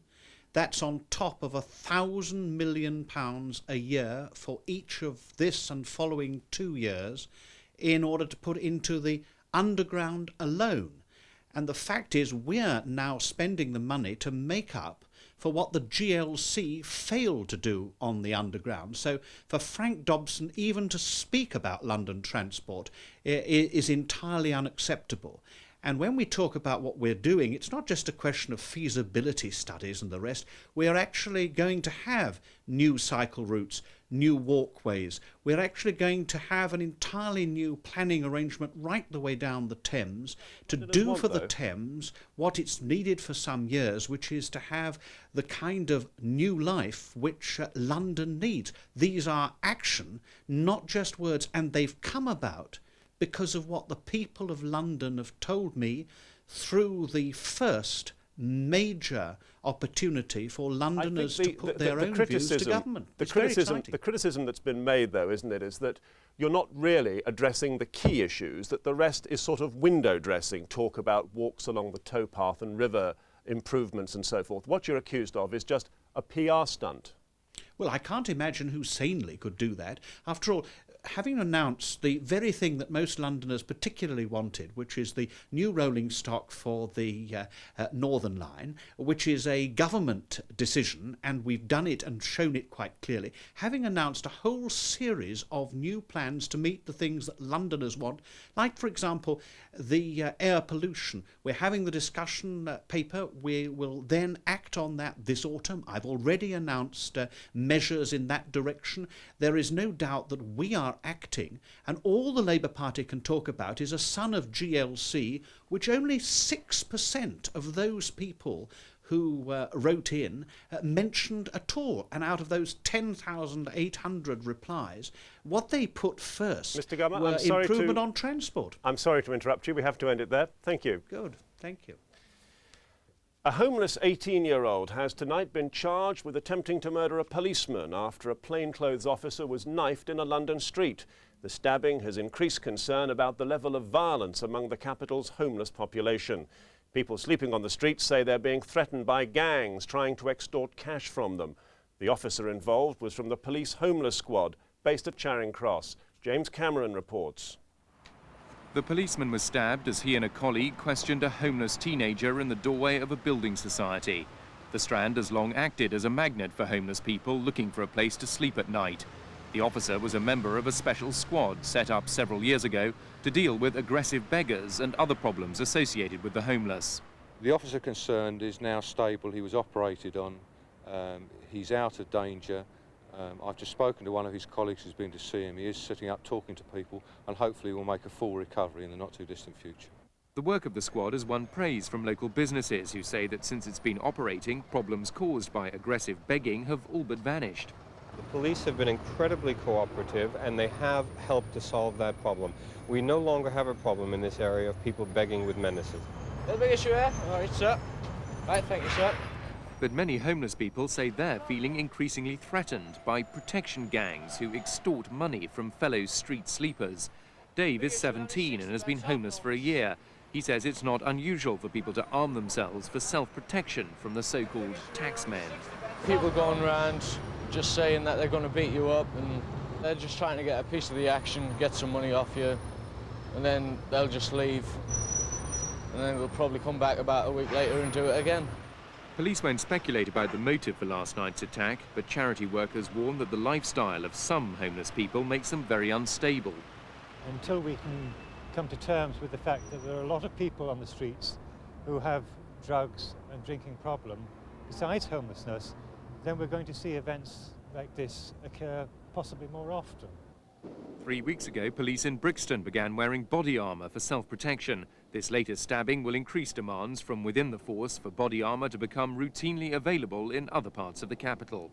An 18-year-old of no fixed address will appear in court tomorrow charged with attempted murder.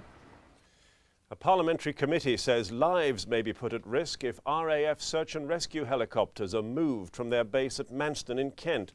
The Manston Sea Kings are to be transferred to Suffolk this summer, saving £6.5 million as part of the government's review of defence spending. Robin Gibson reports. Their main role is to help stricken military aircrew, but in reality 90% of the rescues carried out by the Manston helicopter service since the last war have involved civilians in trouble. In the busy shipping lanes of the Channel there have been hundreds of lives saved. But the Ministry of Defence has now decided the service can do the job as well, based in Suffolk, backed up by a civilian rescue helicopter now operating from Leon-Solent near Southampton. Today, a report by MPs on the Commons Transport Select Committee condemned the idea. These are busy shipping lanes. We're not talking about a quiet area. We're talking about dangerous seas where there may very well be accidents and where you need the best possible cover, not something that might do in the circumstances if everything goes well. The government's view is that the move will serve the needs of the military at less cost without jeopardising civilian rescues. The local MP, a junior defence minister, believes it makes military sense, but he also believes the Dover Straits now needs its own civilian rescue service. I believe and have always believed that there is a need for a civilian search and rescue service from Manston. There was one in the past, before the RAF came in. I believe there should be one again. In the middle of this debate are the men who operate the search and rescue helicopter. Today we were denied permission to come into Manston to film them at work. The RAF takes the view that it doesn't wish its personnel to become embroiled in the political controversy surrounding the operation. But mariners locally support the committee's view that extra flying time and added work commitments will ultimately put lives in danger. They're moving the air sea rescue squadrons from Manston to Suffolk, which extends the operational flight time of the helicopter. And also, at the same time, they're asking those helicopters not only to do the Eastern Channel, but also the Southern North Sea at the same time. They have enough collisions out there and enough mishaps out there. They are needed at times, and people being airlifted off ships if they've got ill or on board this vessel. I mean, I think it's a disgrace if the government ain't going to do away with it. It's unlikely the committee's criticisms will change the decision to move this July. And with the helicopter gone, the final withdrawal of the RAF from Manston will seem a step closer. Robin Gibson reporting, and still to come tonight.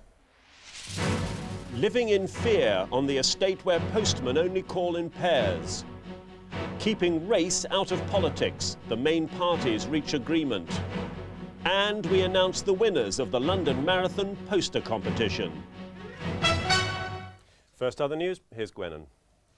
Thousands of commuters on both British Rail and London Underground are facing severe delays this evening after a tube train was derailed at Harrow in North London.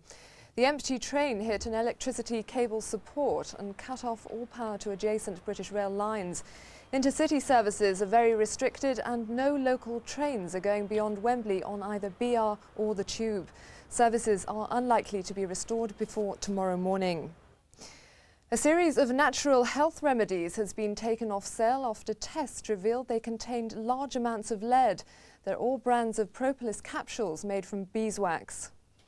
Laboratory tests on the propolis capsules found that one brand, Comvita, contained 1,500 times the legally permitted amount of lead.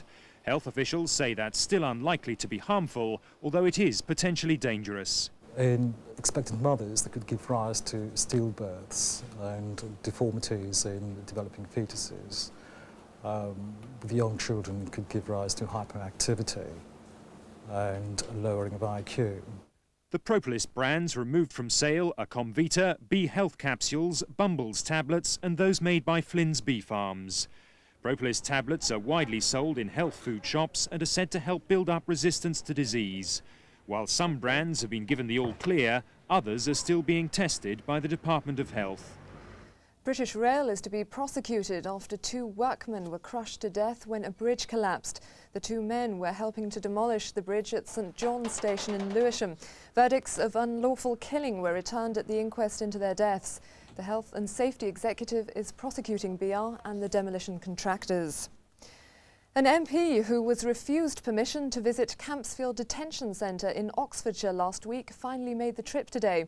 Labour's Max Madden, who has been calling for a Commons debate on the centre, is concerned about the 23 detainees who are on hunger strike. Max Madden MP asked to be allowed to visit Campsfield last week. His request was at first refused by the Home Office but was later accepted. He's the first independent observer to have gone into the detention centre since many of the detainees began their hunger strike 2.5 weeks ago. I saw a number of adjoining rooms with trays outside with food which had been refused, and that is a protest against the length of time that they have been held in detention. Initially, 130 of the 180 detainees were turning down food. 23 of them are now still refusing to eat. And that's it from me. Now back to Tim. Thanks, Gwennon.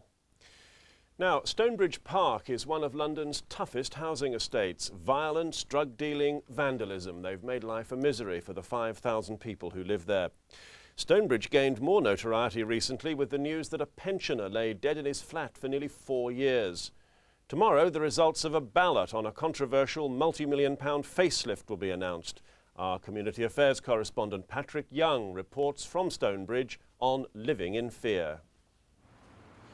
It was a series of violent attacks on the postmen who deliver to the Stonebridge Park estate in Brent, which has led them to work in pairs for protection.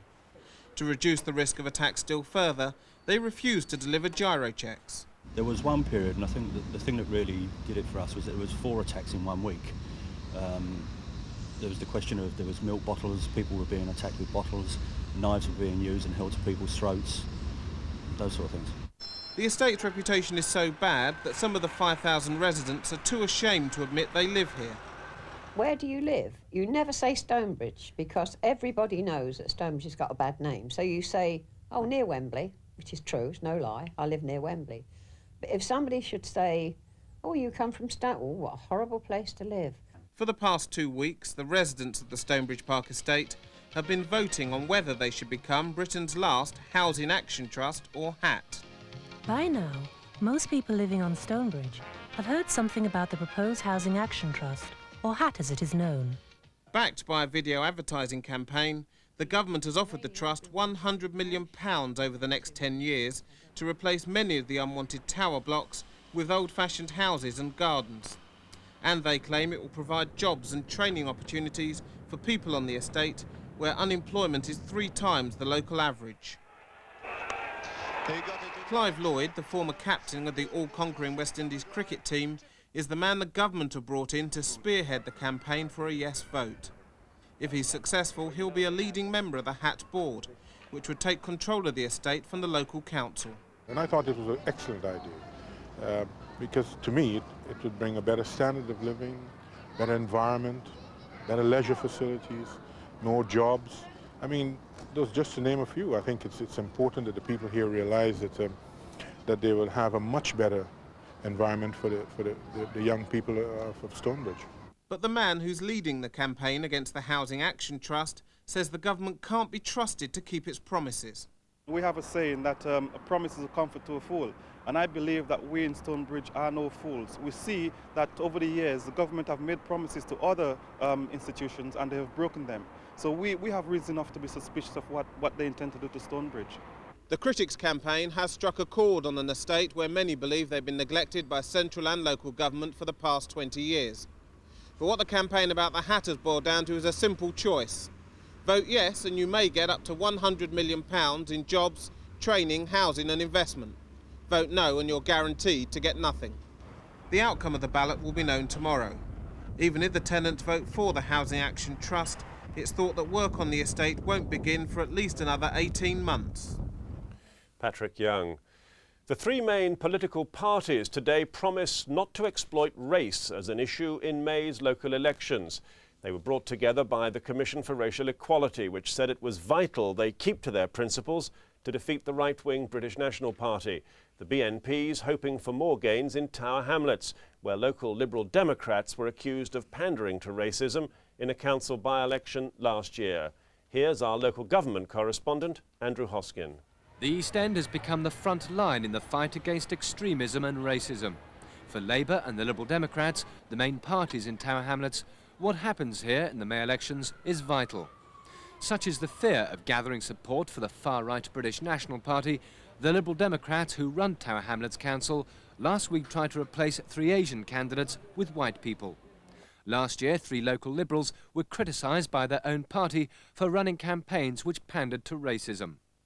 Both issues have embarrassed Paddy Ashdown, who supported the all-party accord not to exploit race issues to win votes. What we now have is the beginnings of a common front in which we can build on to fight racism and fascism in this country. I've been saying for a long time, but I repeat it to you now, that the fascists and the racists will get their chance in Britain when the democratic parties do not understand that the differences between them are less important than the difference between democracy and fascism. We want to send a strong signal that respectable politics has no place in it for the type of Nazi politics that my parents and the parents of many other people fought against in the last war. The main parties signing up to the accord have promised not to publish racially offensive materials. They've also said they will represent all constituents regardless of colour. This particular declaration and the compact that the parties are committed to is to ensure that the local party organisations linked into the national commitment can operate in a way that excludes racism and racial hatred and pandering to racism in a way that has occurred at local elections and indeed in Tower Hamlets. The accord means that the BNP should be the only party committed to using race as a vote winner, and that mainstream politicians won't be playing the same dangerous game. Andrew Hoskin. Let's move on to sport now. Here's Steve. Thanks, Tim. Arsenal fly the flag for England tonight in the first leg of their European Cup Winners' Cup semi-final against Paris Saint-Germain. But manager George Graham is apparently angry at the poor state of the Parc des Princes pitch, which is also used for rugby. Now, Graham has won every domestic trophy as manager, and he's relishing the challenge of adding some European silverware to that collection. I actually enjoy pitting my wits against the continental coaches. I like the different styles of play. I like the different temperaments. I like the different technical skills that they've got, and it's a tremendous challenge for me to play against teams that play in a different style to what we play in England. And of course that match kicks off at 7:30 tonight. Now to the results of the Newsroom South East London Marathon Poster Competition. The competition is now in its 5th year, and we asked children of primary school age to design a poster which we put on display at this year's marathon, now just 3 weeks away. Tower Bridge, celebrating its 100th anniversary, staged the final judging for this year's competition. The panel of judges included last year's marathon winner, Eamon Martin. There was a record 3,000 entries from primary school pupils throughout the region. All aspects of the marathon were depicted, and there were some commentary tips even for David Coleman. And Mr. Blobby featured on a number of entries.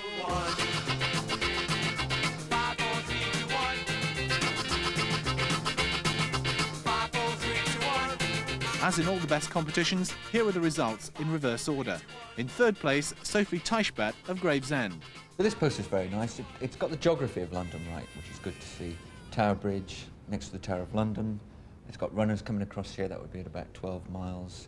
But it's a good poster that shows the atmosphere and the feeling of the NutraSweet London Marathon. The runner-up is Ashraf Meyer from London E14.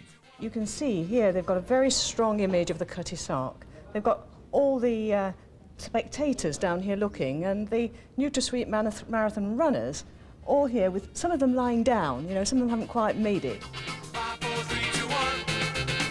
And the winner, the entry from Bushra Begum from Bow. It's got classic London landmarks, which I think are important. And I think, you know, at the front of the picture we have the mass participation, including, you know, a wheelchair competitor, which shows a great lot of thought. And London Marathon is a mass participation for everyone. Bushra's winning poster means that classmates at Clara Grant Primary School will be treated to a day out at this year's marathon to see if Eamon Martin can win again. And the important news was that both Tim and I were disqualified. That's the sport for tonight.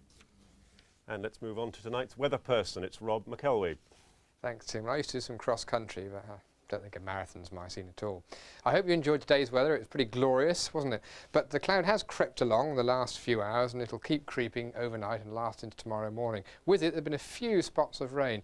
Just seen them coming up here in Southampton. The last few hours, again, I've seen them move through Sussex in towards Kent, and the odd spots come out further north as well. So a cloudy night in store, but a fairly mild night as well. 9s or 10s.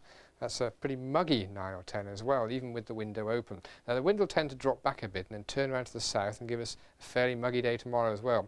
A pretty gloomy start. There'll be mist on the hills, on the Chilterns, on the Downs, spots of drizzle to start with. It will be brighter in the afternoon. Many places will see a bit of sunshine, but nothing like what we had today. 15s or 16s again, that's mild. 16 is 61 Fahrenheit. 1 or 2 showers are certainly possible. Now on to Thursday, after overnight rain, it'll again be a fairly bright day with 1 or 2 showers, still pretty windy.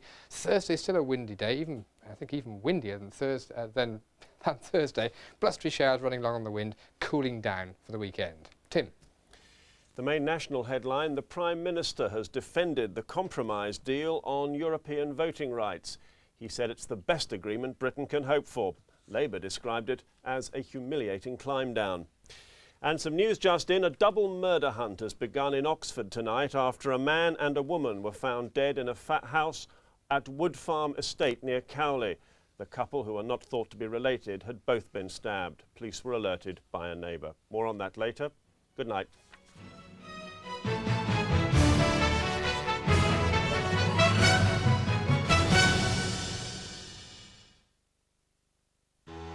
A new mystery on BBC One. Put your hands in the water. Don't be afraid. But a healing spirit can lead to murder. Nobody will be prevented from visiting the little glen. I am, however, concerned with the commercial exploitation of people's belief. I won't have it. And the Red Sea. They are fragile environments on which a number of marine species depend. Coral is sold in various forms, such as jewellery and ornaments. We've called the service Break Safe. What's that? Call that a tooth. Feels like it. Is that for you? Yeah. In 1993, Nissan exported more cars from Britain than any other manufacturer. You can with a Nissan. Wednesday evening starts with Trouble in The Bill at 8. You lied in court. I didn't have any choice. Followed by Difficult Decisions in September Song at 8:30. I can't just dump him. I want to share your life, Dad. I want you to share mine. And a Crisis in Peak Practice at 9. You've killed him! I didn't know what I was doing. It just happened so fast. It's a violent world. The man attacked you, Beth. I don't want to hear it, Jack. A new line-out for tomorrow evening, starting at 8 on Carlton.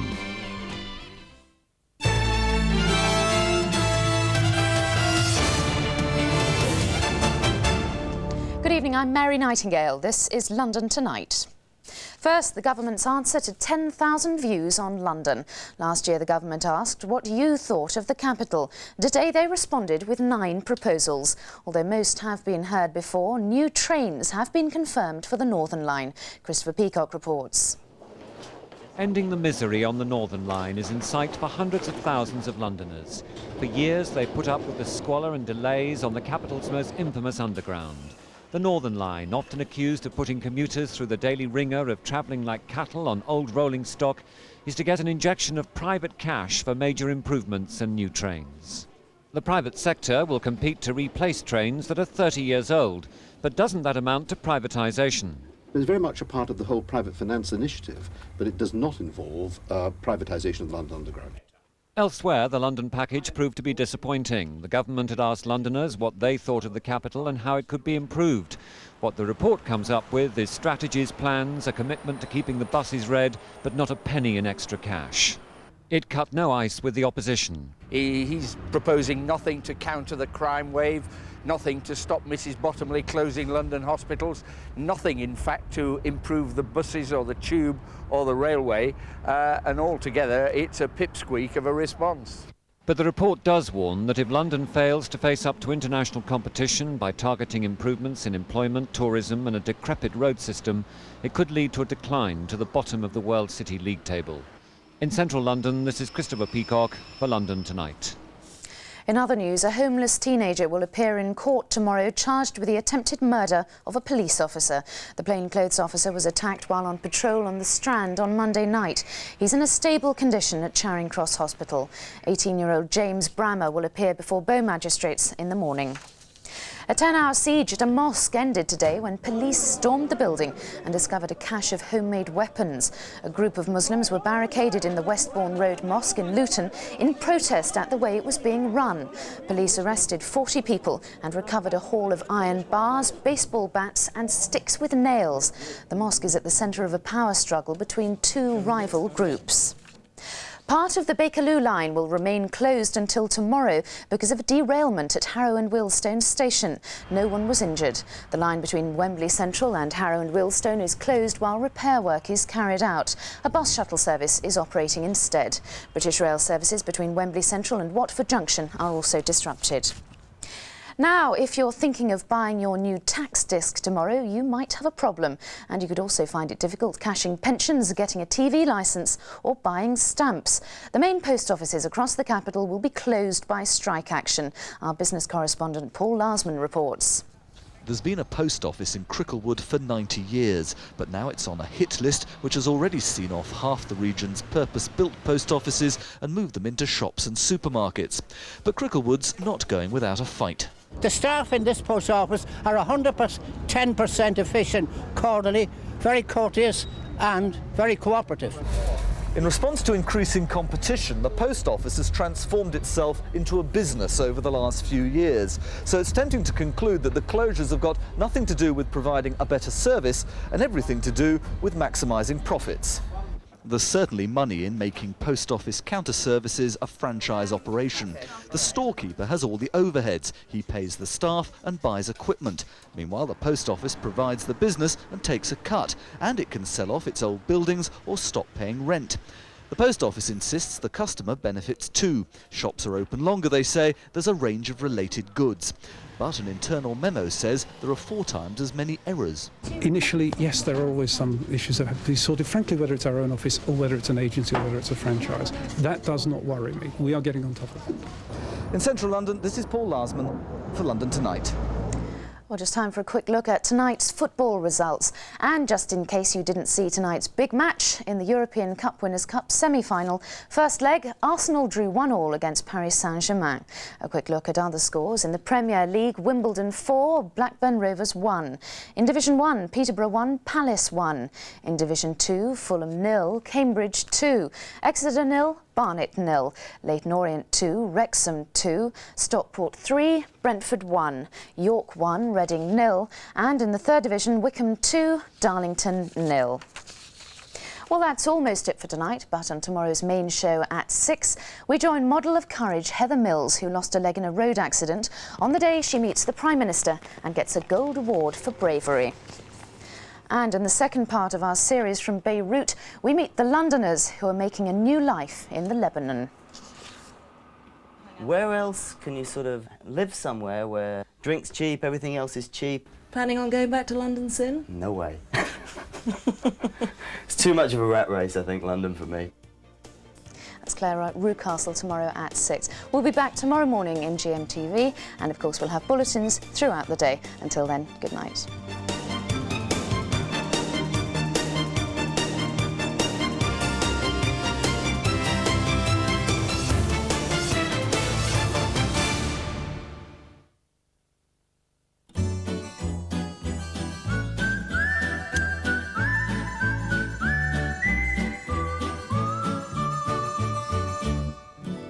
Hello, we did a lot better than expected today. We had a lot of sunshine around and those temperatures weren't too bad either. However, that cloud that cleared away very quickly is moving back in tonight, and it's going to be quite wet by the end of the night in several places. Not heavy rain, more like drizzle or light rain. That's the picture today. You can see the southeast is jolly clear, but the cloud is moving in from the southwest. So this is what we're going to end up with later on tonight. A lot of cloud around and the possibility of light rain, especially in the south in Hampshire and Surrey there. Mild though, temperatures 10 or 11, that's the lower 50s. Those winds are out of the south and they're quite gentle too. In the morning, the rain will be slightly more widespread. In the afternoon, it'll be a bit drier, but I don't think sunshine's really on the cards, perhaps just a little bit of brightness.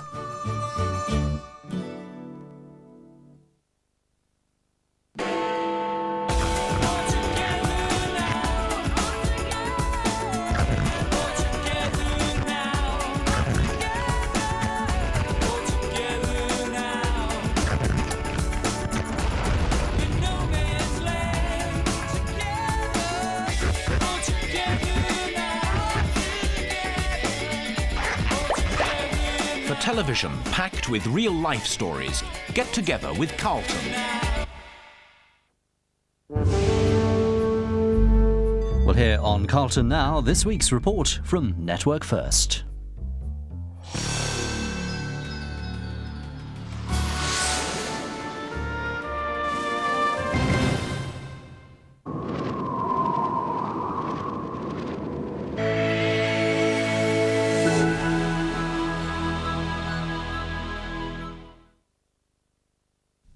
On Tuesday, Network First reveals the inside story of America's war against the mafia, a battle fought with electronic surveillance and testimony from insiders.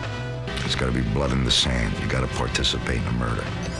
John Gotti would kill anybody, anytime, any place. He could be dealing directly with the President of the United States. They knew how to work the system. First of a three-part series, Network First, The War Against the Mafia, Tuesday at 10:40 on Carlton.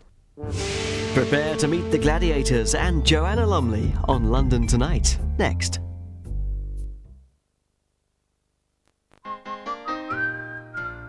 Go on, keep moving.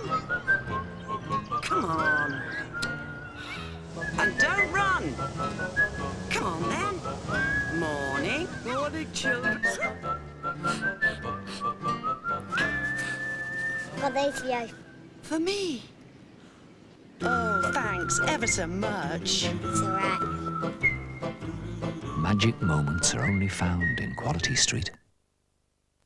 Are you sure you haven't missed anything? Here we are. Enjoy your meal.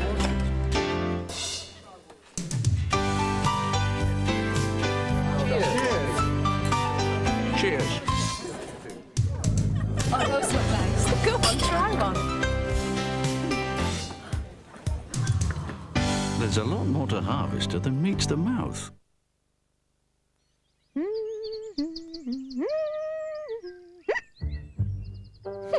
The Flymo garden vac can blow, or it can suck. To pick up all kinds of rubbish.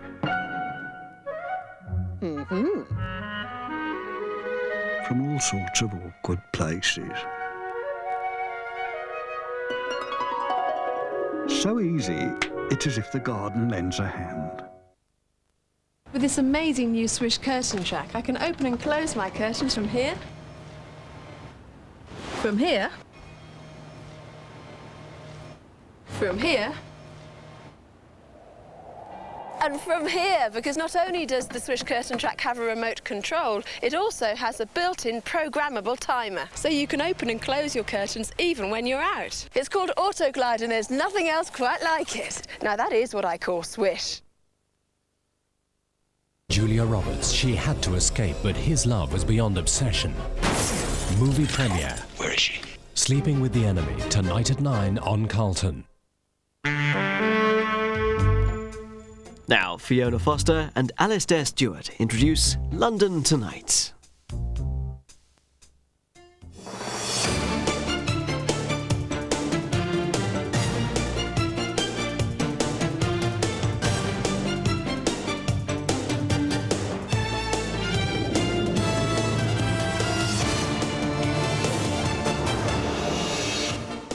Tonight, the real movie magic of Schindler's List, how a film's helping reunite families split by war. It's resulting in many more people thinking about what happened, people who couldn't speak about it before. Will the big ships soon be back? The new docks that could restore London as a maritime capital. And we talk to Joanna Lumley, why she's finding life absolutely fabulous.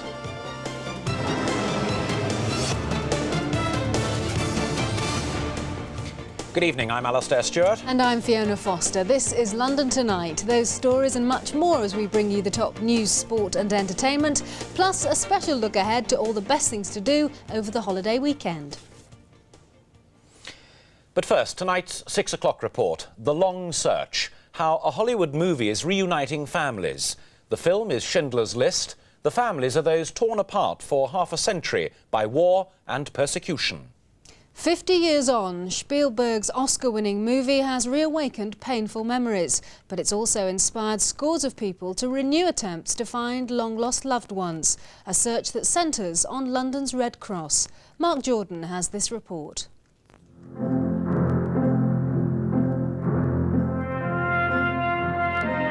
For most, the film Schindler's List has been powerful and moving entertainment. But for others, it has rekindled painful emotions and memories, memories of those never seen again. As if to emphasize the chaos and hell of World War II, many families, thousands of them, still have no idea what happened to their loved ones. Here at the Red Cross, 50 years on, they're still trying to find out. There's a 2-year waiting list for the International Tracing Service. Schindler's List has brought a new surge in World War II inquiries. It's resulting in many more people thinking about what happened, people who couldn't speak about it before, people who either suffered persecution, were in camps themselves, forced transportation, forced labor, or people who witnessed it, people who couldn't speak about it. We have 2-3 generations sitting together watching that film. Using its worldwide network of records paid for by the Germans, the Red Cross in London is still managing to put a family a day back together. When it's bad news, we try to ensure that the news is given in person rather than coming through the post. But I think even if it's bad news, it's an answer. Hello, Dad. In an old folks' home in Rochford, Essex, sits 88-year-old Petro, driven from his Ukrainian roots by the forces of Hitler, then Stalin. How are you? He set up a new life in London in 1945. When Dad was really getting frail and didn't know how to look after himself, I come across 2 little documents. And from them documents, I decided to write to Red Cross, and eventually, after 2.5 years, they actually come up with his brother. Too sick to return, Petro's Essex daughter made the journey alone. So, who's this now? This is my dad's brother. He's 85, and my dad's 88. He's a little bit younger than my dad, but he's a lot thinner. My dad's a lot fatter in the face than him. We didn't know he was alive, and he's alive after all them years. That's your brother, Dad. Wave. Hello, Petro. I actually took a video, and they were actually looking into the video of Dad and talking to him and crying. They were going, Pedro, Pedro, looking through, and because I couldn't take Dad at the time, so the only way they've met up is through the video, the eye of the video. So it'd be nice to actually get them together. Oh, he's just like my dad. If I took Dad over there tomorrow and he died out there tomorrow, I'd be happy because he's always wanted to go back there. And knowing he's never had the money to anyway, but also he just hasn't got a passport. And there's lots and lots of hard work going into it to get him over there.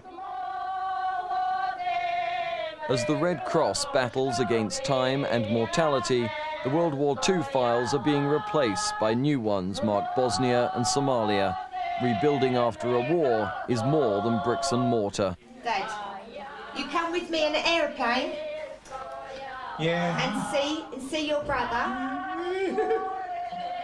Don't keep crying. That'd be nice, won't it? See your brother. 50 years on, going home is still just a hope. In Essex, this is Mark Jordan for London Tonight. And if there's someone you've lost in the midst of war, you can contact the Red Cross Tracing Service at 9 Grosvenor Crescent, London SW1X 7EJ. That's 9 Grosvenor Crescent, London SW1X 7EJ. That ends tonight's 6 o'clock report. Still to come on London Tonight, the murder of stockbroker Barry Stubbings. Police are investigating his private life. A new age of the train. Privatisation begins at midnight tonight. But what does it mean for passengers? And armchair gardening, the remote control lawnmower and all the latest gadgets at the Spring Gardening Fair. When London's docks closed down and the yuppies moved in, it ended centuries of tradition. Gone were the ocean-going liners that used to bring passengers right into the capital. Gone too the big cargo ships that gave life to the East End. Gone, but maybe not forever. Today plans were unveiled for a new port development. Sally Arthey reports. Hints of Deptford's past are at every turn. Parts of the present are down at heel, flotsam and jetsam in the Thameside mud, but now there's a scheme to get rid of the decay and get to work on the wasteland. The plan is to redevelop and regenerate 100 acres of land around Deptford Creek behind me. It aims to create new jobs, new homes and new business opportunities, as well as attracting ocean-going liners. Deptford's maritime past stretches back across the centuries. King Henry VIII's navy was built here at the Royal Naval Dockyard. Sir Francis Drake set sail from Deptford on his great voyage of discovery. Tsar Peter the Great learnt how to build ships in these waters.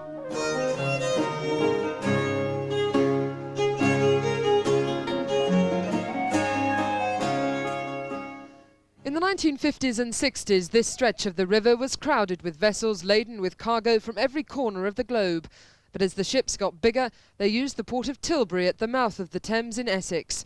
Large cruise liners also dock here, but if the Creekside plan becomes reality, they'll be docking at Deptford as well. Physically, they're able to moor in the river, but it is offshore, and therefore the passengers would have to be handled by a small boat or tender and brought alongside the shore. This development will be able to provide a walk ashore facility, and this will be backed up with the necessary passenger handling facilities that you normally attribute to an airport with customs and immigration facilities. And along with that, there will be a hotel development and other tourist attractions to make Greenwich a very hospitable place. Small passenger ships like the Royal Viking Queen can already navigate their way right into the Pool of London. If the finance can be found to develop the Creekside port, it will be able to handle a vessel the size of the QE2. In Deptford, this is Sally Arthey for London Tonight. Now from ocean liners to airliners and the Great Easter Getaway. Record numbers of people are heading abroad. Lindsay Charlton reports from Heathrow, where thousands are escaping from what looks like being a wet and windy weekend here. Lindsay. Fiona, you can say that again. It's freezing cold, it's blowing a gale. To my west, banks of cloud sweep in, bearing rain, which has just started here. But the people behind me at Terminal 1, of course, don't care, because they're jetting away for this Easter weekend.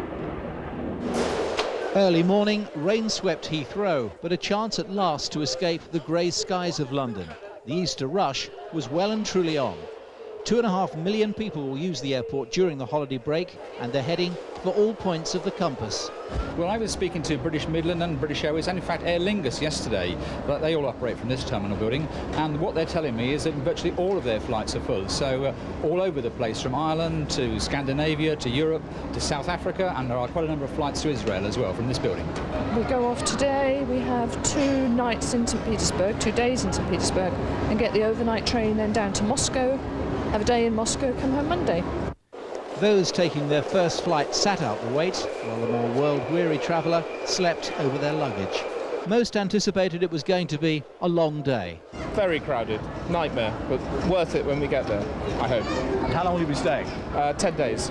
But despite those doubts and the record numbers of people flying out of both Heathrow, Gatwick and Stansted, the only real Easter surprise was there were no delays. So Lindsay, what advice do you have for travellers this weekend? Well, if you're coming tonight, wear something warm. That's the first piece of advice. But on a more serious note, security at Heathrow is obviously very stringent since the IRA incident a few weeks ago.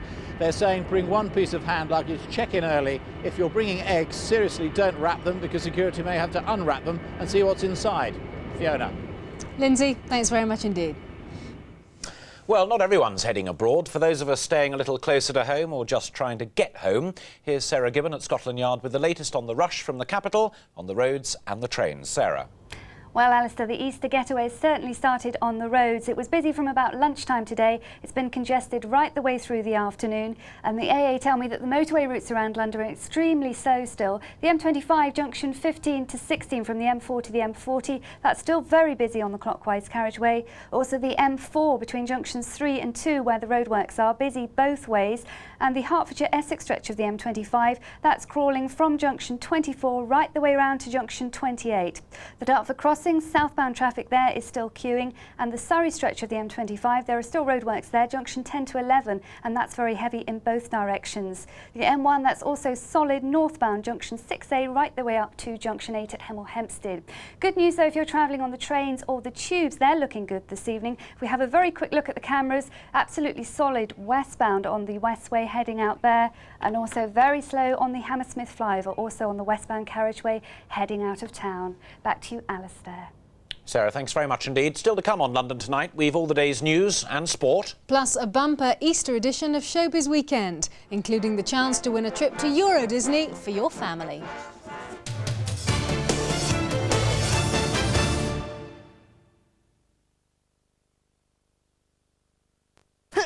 Birdseye took a golden potato slice and...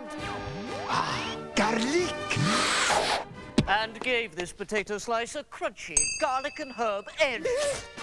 New Birdseye potato edges. Magnifique! Only potatoes with an edge pass the bird's eye.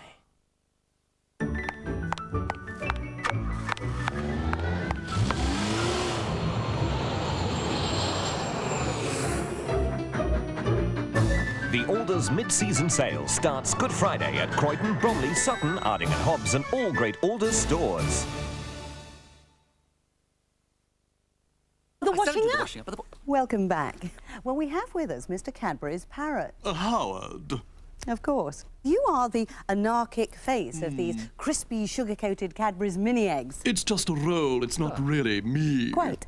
They're filled with delicious Cadbury's dairy milk chocolate, of course. You seem to have calmed down somewhat. Not really, it's just more of a shock when I go...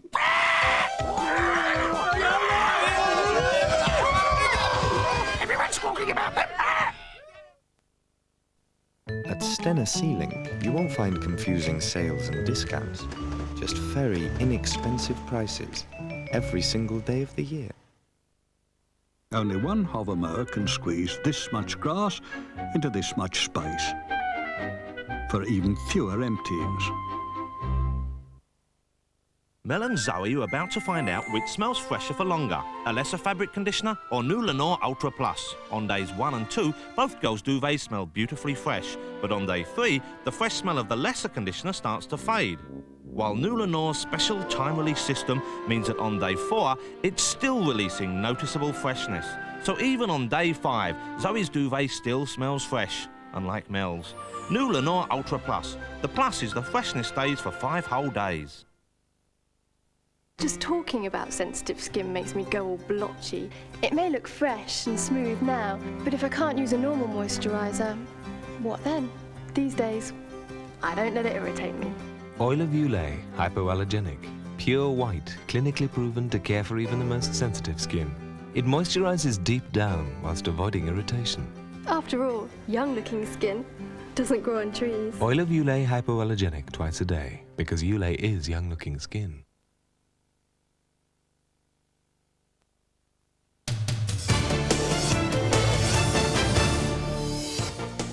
Welcome back. Still to come, a real class act. Joanna Lumley talks about her new ITV series and tells us why life is absolutely fabulous. But first, the cost of heating our homes and cooking our food goes up tomorrow. For the first time, we'll be charged VAT on our gas and electricity bills. Some well-off consumers have beaten the taxman by paying their bills in advance. But in tonight's London Calling, Stephen Gardner investigates what the price rises will mean for the less well-off. I have £57.55 income support and £16.05 child benefit and one parent benefit, and that has to cover everything, things for the baby, fuel, food, nappies, everything.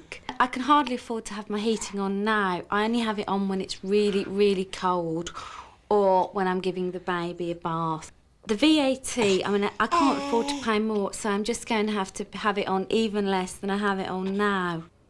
From tomorrow, domestic fuel bills become liable to VAT, at 8% to start with, but rising next year to 17.5%. For the last few weeks, thousands of better-off consumers have been scrambling to avoid VAT by prepaying their fuel bills before the new tax starts on April the 1st. But for millions of less well-off families with no savings and dependent on benefits, there's no escaping the VAT man. In order to soften the blow of VAT on fuel, the government has set up a £1.5 billion compensation scheme for the poorest consumers. The idea is that they'll receive extra money through the benefit system in order to help them pay for their increased fuel bills. The problem, say the critics, is that it's nowhere near enough. New research commissioned by the Child Poverty Action Group reached 2 disturbing conclusions. First, that it's families with young children who depend on benefits, families like Julie Morgan's, who will be the hardest hit by the imposition of VAT on fuel. And second, that the compensation scheme will do little to help them. If you take the example of a family with 2 young children on income support, in 1994, on average, they're going to see a weekly shortfall of 67 pence. In 1995, that shortfall is going to increase to £2.16. Now, that may not sound like a great deal of money to some people, but if you bear in mind that income support is already inadequate and already failing to provide for basic needs, you'll begin to understand that it's impossible for these people to make up that shortfall themselves. Julie Morgan estimates that if she doesn't cut back still further on heating, her bills will eventually go up by as much as £1.60 a week, yet she'll receive less than 50 pence a week in compensation. Julie feels bitter.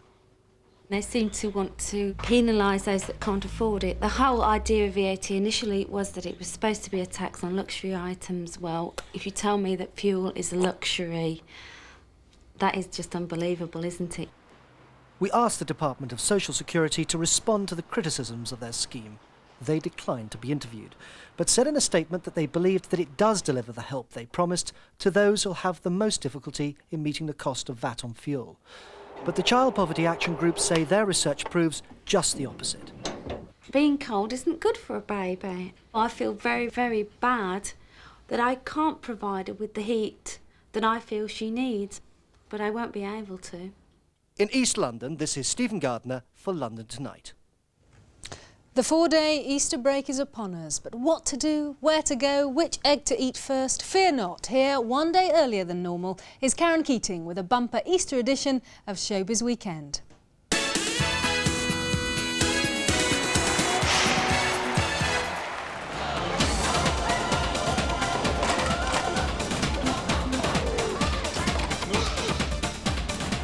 And welcome to our Easter edition of Showbiz Weekend. Now, if your plans for the holiday involve nothing more strenuous than chomping your way through a whole mountain of chocolate eggs, then this could well be the place to come down and walk it all off again afterwards, because it's a fairground right in the middle of London, well, in the centre of Covent Garden to be precise. And while I go off for a quick spin on the carousel, here are the first of this week's big movie releases. The best things in life are free, but you can't give them to the birds and bees. Being touted as the movie for '94, Backbeat follows the fortunes of the Beatle that got away.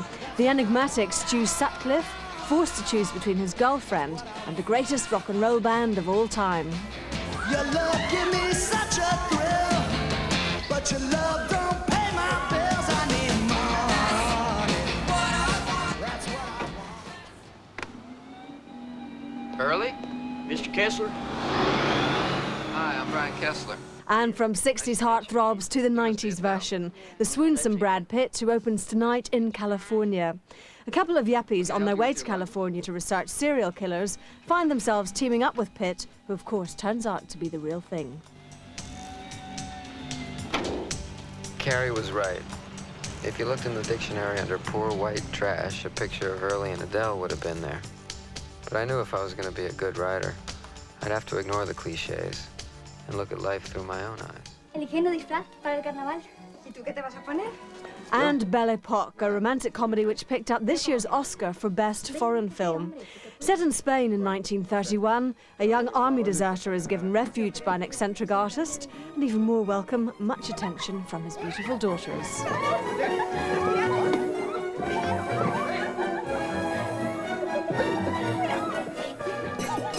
Now, from panto to pinto, one of Britain's favourite actresses, Dora Bryan, has just about done it all.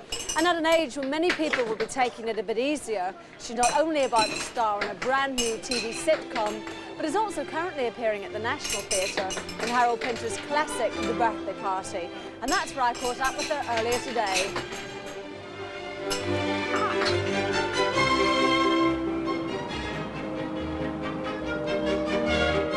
What kind of a character is Meg? Meg, well, she's a little bit simple. And she has a boarding house in a seaside resort with her husband, Petey, played by Trevor Peacock. And we have a lodger, Anton Lesser, that's Stanley. And I'm obviously very, very keen on Stanley. And there's a bit of rumpy-pumpy goes on, I think. And, but she's very simple. There's some very gripping scenes, I tell you, as well as a lot of comedy. So it's a black comedy, really? It's a black comedy. It's Harold Pinter, I think, at his best. And do you enjoy being back at the National again? Yes, I do. When I was here before, I thought, oh, God, I hope I don't get asked there again, because it's very difficult to get to from Brighton, and I like to go home every night, you see, and Waterloo's a tricky one, because I'm a Victoria lady, you see. But very soon she'll be a ruined lady in a new sitcom, Mother's Ruin, in which she stars alongside Roy Barraclough. What the hell are you drinking in there? It's my usual gin and evening primrose. As well as comedy and music hall, Dora got standing ovations for Hello, Dolly, and at the age of 70 can still do the splits, all of which qualify her as one of the country's most versatile actresses. Well, I've been at it so long, I've had to do. You know, I started off in panto when I was a little girl, and then when I was 14, I went to the local repertory theatre in Oldham, so therefore I did about 6 or 7 years in rep, doing different plays every week, so I became very legitimate. So it's not surprising that I do a bit of both, because it's a long career, very long. It's 58 years, you see. It's quite a long time, isn't it? You've had such good reviews for this play, but how much notice do you take of them? Oh, I like to get good notices. It's no good saying I don't read them, because I do. And if there's any criticism, it really can be very helpful. And if you want to see what the critics have been raving about, you can catch Dora Bryan in the birthday party at the National's Littleton Theatre. Now, traditionally, Easter marks the start of the holiday season, and what better way to get in the mood than a trip abroad, particularly if it's a free trip. And that's exactly what we're giving away in this week's competition. These ears may give you a small clue as to where we're off to. Yes, this week we're offering a family of 4 a trip to Euro Disney. You'll be flown courtesy of Air France to Mickey's Kingdom just outside Paris, where you'll spend 2 nights at one of the Disney hotels, which are all within easy reach of the theme park. Disney have introduced some new rides like Indiana Jones and the Temple of Peril and Casey Jr.'s Circus Train, which should all make for a great weekend. So for a chance to win the Euro Disney prize, all you have to do is pick up the phone and dial 0891 500 145. That's 0891 500 145 and answer this simple question. Beauty and the Beast is a Disney movie set in France, but what is the name of its heroine? Is it Danielle, Belle, or Michelle? Calls cost 36 pence a minute, and remember, if it's not your bill, then please ask before you dial. True that he's no Prince Charming, but And very good luck with that one. Now, a little bit closer to home, let's see what the cards have in store for the rest of us this weekend.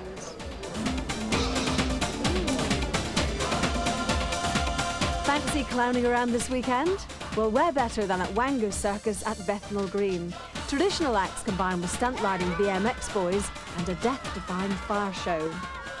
While in Battersea Park, you can watch some intrepid travellers lucky enough to get away from the crowds in some of the country's most stunning hot air balloons, all part of London's famous Easter Parade.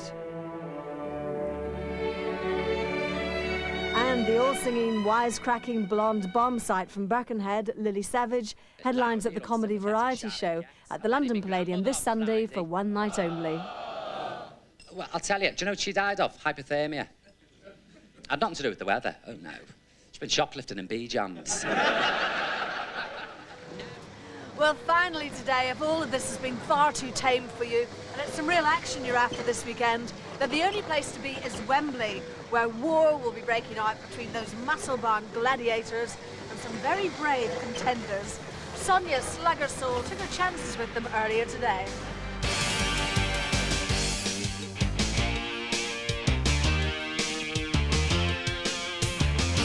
Yes, they're packed, strapped and ready for action. The Gladiators are taking on all comers at Wembley Arena from tomorrow, with a jam-packed 7 shows over the next 4 days. Hectic? Oh, yes, indeedy. The ultimate challenge. I think this year will be a little less pressurised because we're that much more, it's our 3rd year really, so that much more familiar with the event, so we're all less mad. The 14 gladiators are still amazed at the success of the series and the effect it's had on their careers. I was a printer before, and I used to work 12-hour nights, which wasn't much fun. And obviously my life's totally changed, get recognised everywhere, you travel all over the country, you meet your kids, you get to play games for a living and do what we enjoy, because we're all athletes, we all like keeping fit and being strong. So we're doing what we enjoy doing, which is great. You've also incurred the nation's wrath by going out with Jet. That's right, yeah. Yeah, we've just rented a house together in York, so... Oh, God, sounds serious. Saracen, 7 shows over 4 days. Would you be a tiny bit tired? Only a tiny bit. I mean, we did it last year. It was fun, you know, so tiredness won't be a factor. We just have fun and enjoy the crowd. The team are so well prepared, some don't even worry about contenders beating them. In the first year we did. After going into your 3rd year, it's easy now. I don't personally worry about contenders. I don't talk to contenders. I have nothing to do with them whatsoever. The only time I see them is when they come up against me to compete. Just bodies for me. Ulrika Johnson will be hosting, and hosting is exactly where she wants to remain. Donning the lycra is not on her agenda. I admire what they do because I just couldn't do it. I could never get my body like that. I couldn't have the dedication that they have. The fact that she's pregnant rules out a change of mind too. Any idea of what you're going to get yet? Ooh, not a newspaper. It's going to be a baby for definite. Two of the weekend's contenders were watching the rehearsals today. They claim not to be worried. Not at all, not at all. No. I think a little. the main reason I'm here is to enjoy myself and to meet the gladiators, but if I win, I'll be pleased.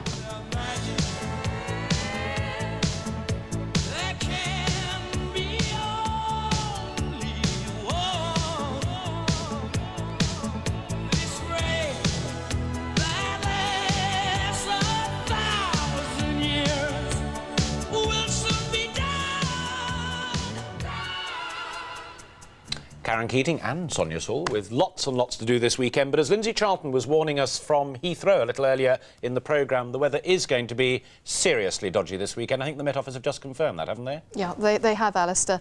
At least it has the grace for the worst weather to get over and done with tonight, although the whole weekend is going to be very windy and very blustery. Now, those winds tonight are going to be a problem. They're going to be gusting up to 60 or 65 miles an hour, and the further south you go towards the south coast, they could even touch 70 or 75 miles an hour. Now that does mean there could be damage to trees. These are not idle words, it's all been worked out, to trees, and minor damage to property. Now they are going to start dying down tomorrow, but it's still going to be very, very blustery. With those strong winds tonight comes some very heavy rain as well. So of course, yes, that is going to make driving hazardous, but how hazardous it is does depend on how you drive. So don't drive like a madman or a mad woman, come to that. Now then, let's crack on with the forecast. Here's a satellite photograph, and all this bad weather is associated with a depression out in the Atlantic. You can see all that cloud associated with it, and it really is doing its business. The pressure is falling rapidly as I speak, especially in Ireland and the West Country. Rain already there and heading towards us at a fair lick, and this is what's going to happen tonight. You can see cloud everywhere, and very, very heavy rain too. Now the winds are southerlies to start off with tonight, averaging 35 miles an hour, which is just touching on gale force, but they will pick up speed and gust, as I said, possibly to 75.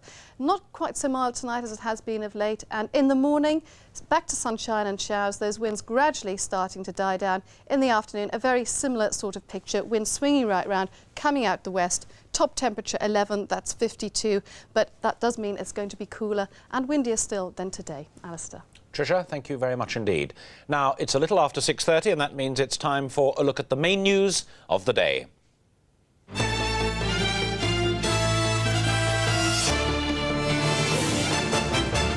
The murder of top stockbroker Barry Stubbings. Police are investigating his private life. All change for British Rail. Privatisation starts in 6 hours, but will passengers see any difference? And actress Joanna Lumley speaks out about the pressures of her career and family life. But first, the murder of a rich city stockbroker. Barry Stubbings was found stabbed to death in his luxury East End apartment. He worked for the Queen's stockbrokers James Capel. Police think he may have been gay and warned tonight that homosexuals should be careful who they go home with. Christopher Peacock reports. How a city stockbroker came to meet such a violent death in his top-floor flat in Spitalfields is still a mystery. Number 4 White's Row was the home of Barry Stubbings, a 51-year-old bachelor who lived alone. Police found his body behind a locked door. His throat had been cut. This part of London was once the haunt of Jack the Ripper and is an area frequented by prostitutes and down-and-outs. Detectives are working on the theory that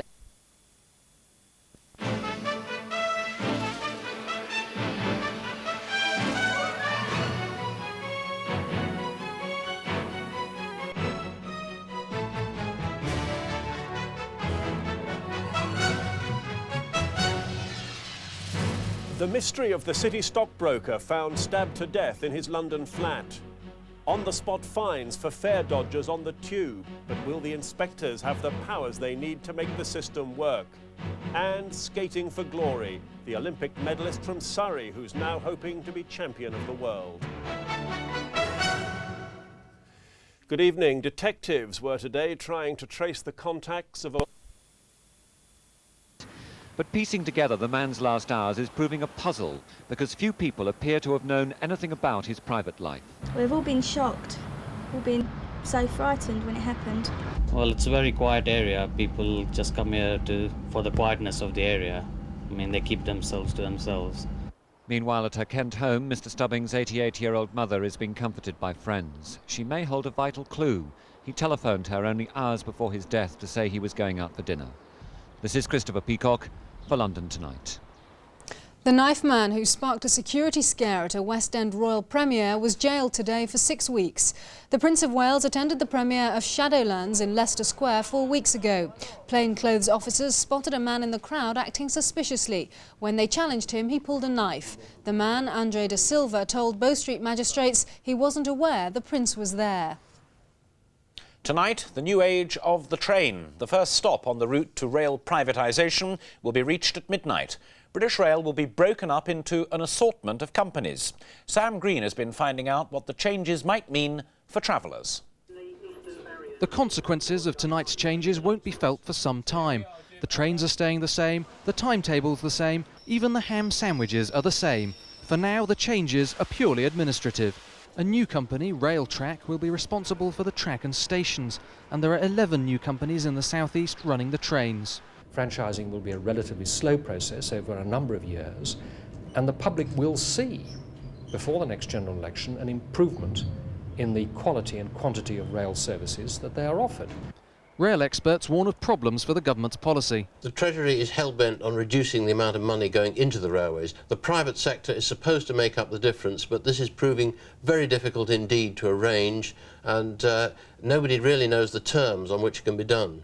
Rail unions are predicting dire consequences. And it's very important to London and the South East. What you're going to see is fewer passengers travelling in older trains at much higher fares. That's what the impact is going to be in the longer term. Privatisation provokes strong reactions among passengers. People who are going to sort of get interested in it are going to be looking for a fastback. Trains and public transport are public services. Should be subsidised. By privatising things, you usually get a better service. Rail privatisation is already considered a vote loser in the southeast, but the government say that as parts of the service are privatised over the next couple of years, the public will come round to their way of thinking. If they're proved wrong, they'll pay the price at the ballot box at the next general election. At Waterloo, this is Sam Green for London Tonight.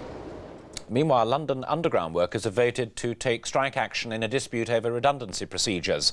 Members of the Rail, Maritime and Transport Union voted 2-1 in favour of a series of 24-hour strikes. Union officials say they'll now be seeking a meeting with management on Tuesday. And staying with transport, imagine traffic running smoothly along London's roads, unhindered by roadworks. Hard to believe? Well, Louise Joel has been investigating a new technique that could mean congestion-free roads. Now looking at the monitors, we're all used to hearing reports like this. That is a section of the North Circular Road, and as you can see, traffic is at a standstill there. Now new technology could make such congestion a thing of the past. It's extremely exciting. With this sort of technology, traffic congestion in London should be kept to a minimum. Here in North London, the borough of Enfield is widening the North Circular, and that means diverting the sewers that run beneath it from one side to the other. Over 50,000 vehicles use this road every day. Imagine the traffic chaos if they dug a trench right across the carriageway behind me. Instead, Thames Water is tunnelling 8 metres below, using state-of-the-art machinery first developed 10 years ago in Japan. This is micro-tunnelling. A machine bores a narrow tunnel under the road, laying pipes as it goes, all controlled remotely by computer. This television screen here is actually from a camera that's situated in the back of the tunnelling machine itself. It's quicker and safer than conventional methods, but it's also much more expensive. At the moment, there are less than 30 machines in the country. It's partly inertia, the fact that contractors have trenching equipment. Specifications are written very largely around trenching. But I think there's also a gap in our legislation in this country. This project's being paid for by the Department of Transport, but often it's up to the utility or to the local authority to decide which technique to use. Mr. McGregor referred to the need to make maximum use of the existing roads we have, and this is one key to solving that problem. Microtunnelling could certainly cut roadwork congestion on main roads where the extra expense is easier to justify. But without public pressure, other roads will continue to suffer. In Edmonton, this is Louise Joel for London Tonight. Life for Joanna Lumley these days is absolutely fabulous. The hit series in which she stars with Jennifer Saunders may be heading for its last run, but at the age of 47, yes, 47, she's never been more popular. And now she's been wooed for a new comedy series, Class Act, which starts on ITV a week today. Now, I don't often get out of the office, but for Miss Lumley, Well, they twisted my arm and I got a sneak preview. No, my husband's as common as muck. He does have brains. He knew how to do his sums and how to write a cheque without a nanny. Made a lot of money. How do you do that? By buying and selling anything that wasn't nailed down. Then he left her, catapulting Joanna Lumley's latest character into a life of hilarious crime, assisted by young Australian burglaress Gloria O'Grady, played here by Nadine Gardner. In Class Act, Lumley plays Kate Swift, glamorous but on the wrong side of the law, aristocratic but slightly down at heel. So had Patsy of Absolutely Fabulous sobered up, or had Purdy of the Avengers grown up? Purdy was quite a sweet woman, and this woman is a bitch. But she's tough, she's a snob, she's quite good fun underneath it all. She's somewhere got some sort of a heart beating, which you find out occasionally. Because she's quite gutsy. I think she again says things that some people wish they were able to say. She, smacks the odd policeman around the face and behaves badly, which again, in these politically correct times, I think people quite enjoy that. There's no doubt, of course, that you enjoy fantastic popularity, and research that Carlton TV has done shows you to be probably the most popular actress at the moment. That's obviously good news for a professional, but is it slightly troubling in a way? You can't spend your life being too troubled about anything. Something like that, you just take it for the day, carpe diem. You just have to go, well, that's wonderful that you were ever put in that position, even if it only lasts for 7 episodes. That's great. Was it wise to let the BBC pack you off to a desert island and then ask you to complete a book, I think, within the next 10 days? Book in 10 days. Well, it was the most extraordinary thing. I think it started as a kind of joke, but then we suddenly realised what we were taking on, and it was phenomenal. It was one of the most extraordinary experiences of my life. How do you ever find time to see your husband and your son? You just have to take each day as it comes. You never get too high or too low, Keep an even keel, I think, is probably the main thing. And it's the same with this success thing, Alistair, which is that if it's great, don't be too depressed if it goes away, but don't be too anxious for it to stay or grow or lose. It doesn't matter. It's not really up to you, as long as you do your best. Wisely, she's teamed up with heavyweights John Bowe as the grubby tabloid hack and Richard Vincent, her deliciously dotty father. But even this enormously popular and successful actress can break a basic rule. Never work with children or Arthur. Now sit down. Sit. Good. Yeah. There, at last. Yes, and absolutely right, a different suit for Miss Lumley and a different suit for the programme. Class Act begins on the 7th of April and runs for 7 weeks at 9 p.m. Still to come on London Tonight, we've all the day's national and international news. And from the absolutely fabulous to the absolutely fatuous, Ken Andrew with the Couch Potato's Guide to Gardening, the latest gadgets from the Spring Gardening Fair, including the remote control lawnmower.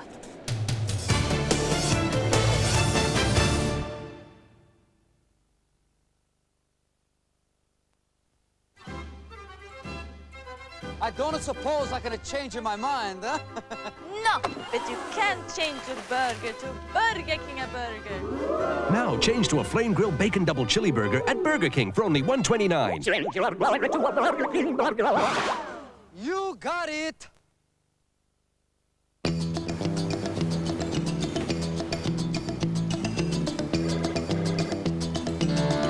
Good morning, Quick Fit Alan speaking. How can I help you? You may only need the rear silencer, Mr. Phillips. What do you think? The wheel alignment should be checked. All right.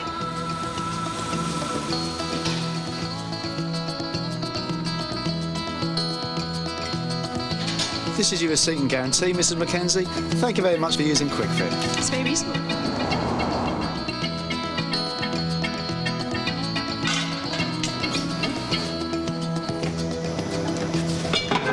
It seems to be put to the left a bit. In that case, we'll do a free brake inspection for you right away.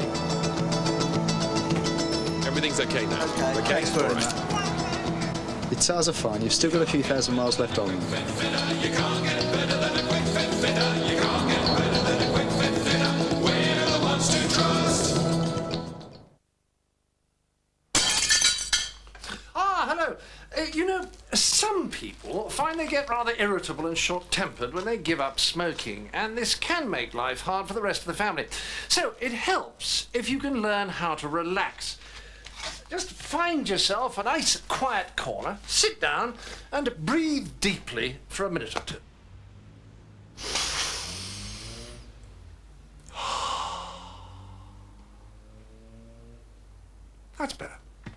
You can come out now.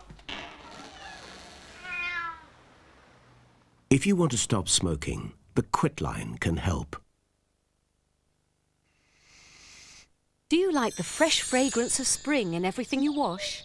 We've captured it for you in the fragrant fabric softener that goes into bold spring fresh. Or maybe you prefer the evocative fragrance of a summer meadow. If you do, you'll be pleased to hear we've captured that too. New bold Summer Meadow Fresh or Spring Fresh. Now there's a choice of freshness for your wash.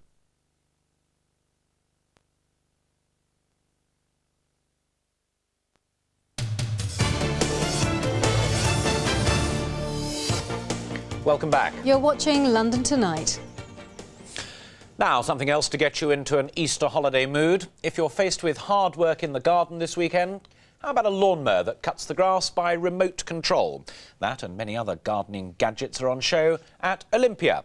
Ken Andrew has been at the Spring Gardening Show all day, and he joins us now. Ken.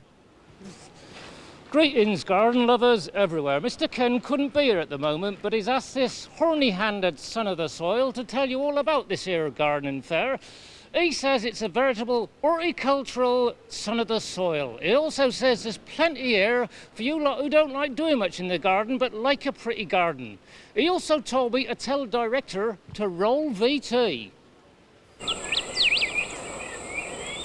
Spring has sprung, and for thousands of gardeners keen to get sowing, Olympia is the place. There are plants and flowers galore. You can get daft over dafts, crazy over carnations, but Torval and Dean, no fuchsia there.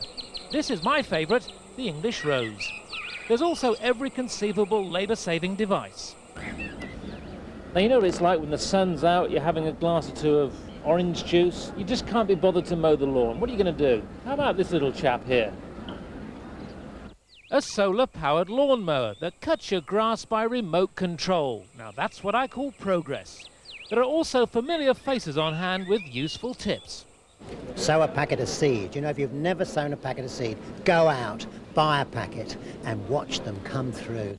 There's a rock garden, a herb garden, even a sun garden, presumably for topless sunbathing. You can spot the younger visitors to the show. They all wear green barbers. Most are older and wiser, though. They bring their own sandwiches.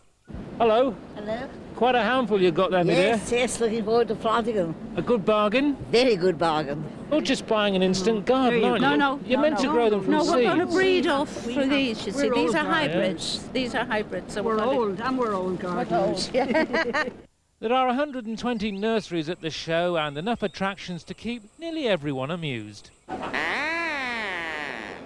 And if it all becomes too much, take a nap and dream of a long, hot summer.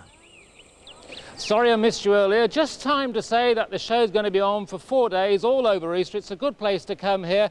A real tip is to come last thing on Monday evening. We'll be selling off all these wonderful flower beds for a very cheap price, and you can fool all your neighbours.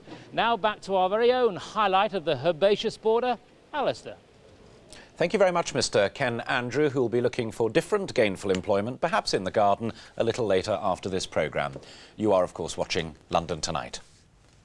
Now look at news around Britain and the world this evening. And the Prime Minister has again condemned the IRA's 3-day Easter ceasefire, describing it as self-serving and cynical.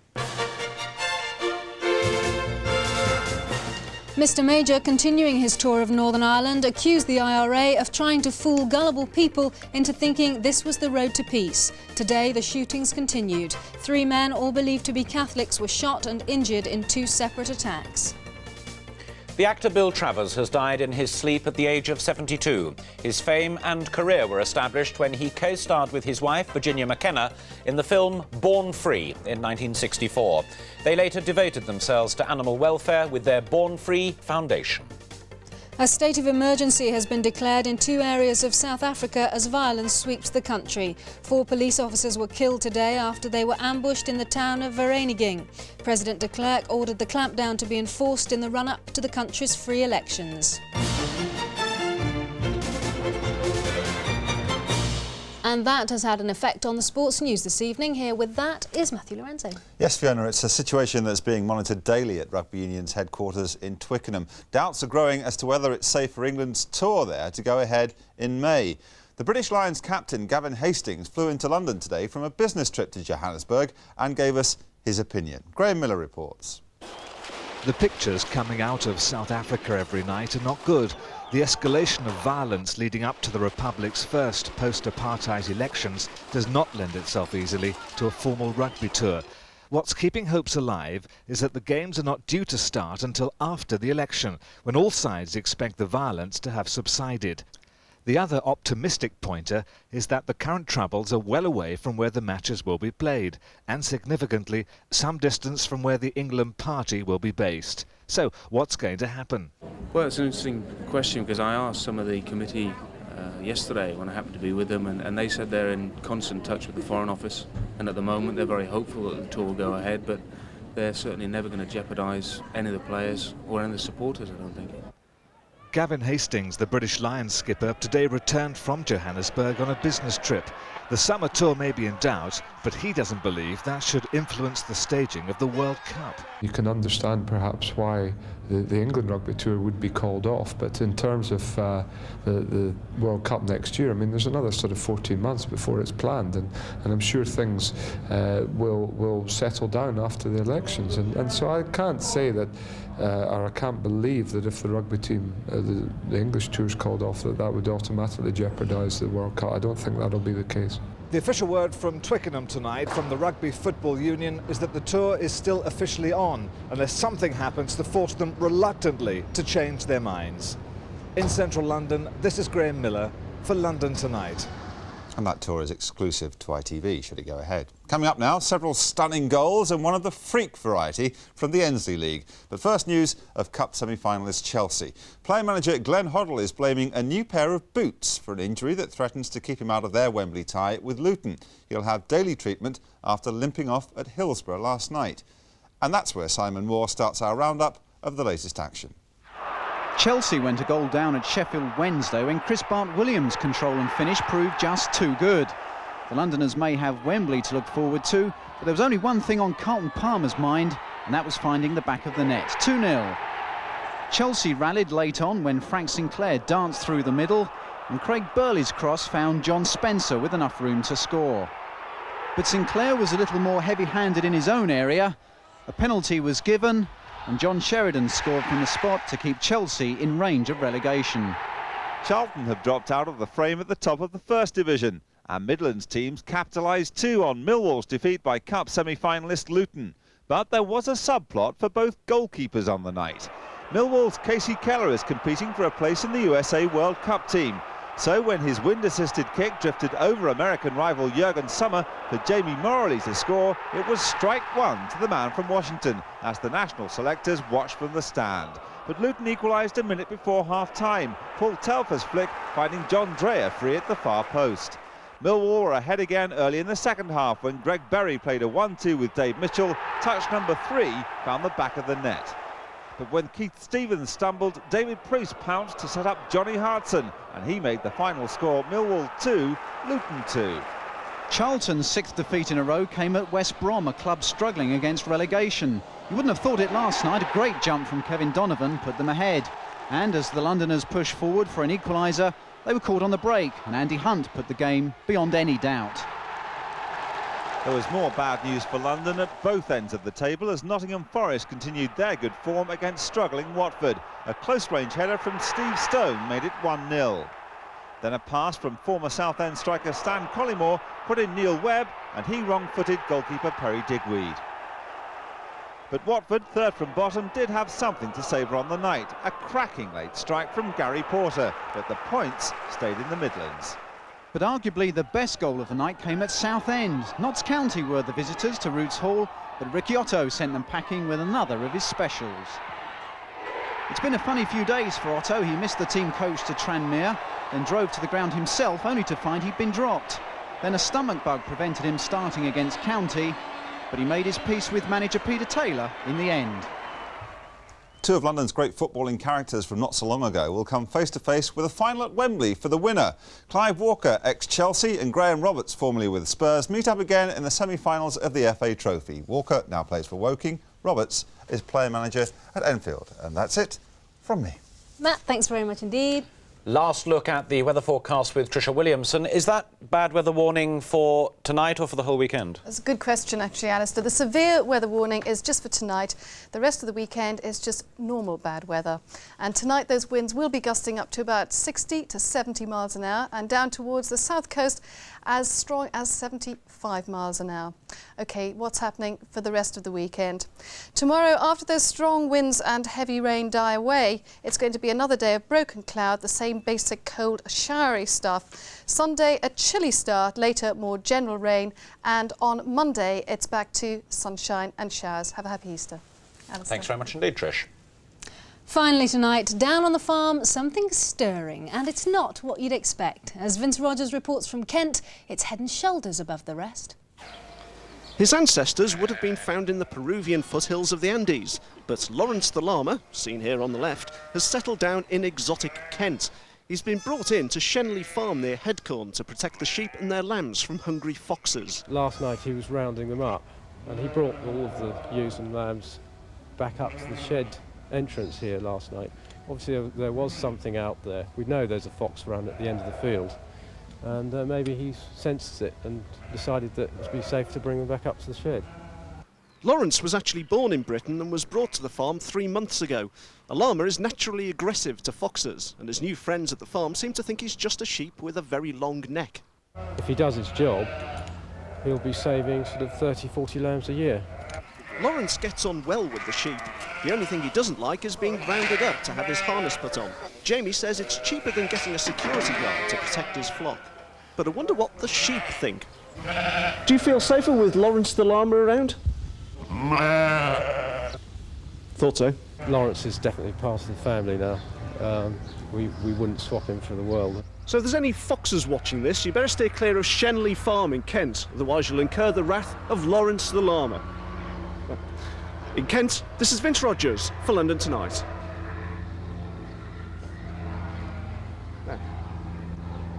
I'm thinking of getting one for my garage, a kind of car alarm. No. Now, we've been talking about the bank holiday weekend, most of the programme. We've got news bulletins right across the weekend, Friday, Saturday, Sunday and Monday, but we are back with a full edition of London Tonight on Tuesday. So from me, have a good weekend. From me, have a good weekend. Enjoy all your eggs. Have a great Easter. From all of us, have a lovely time. Bye-bye. Bye-bye now.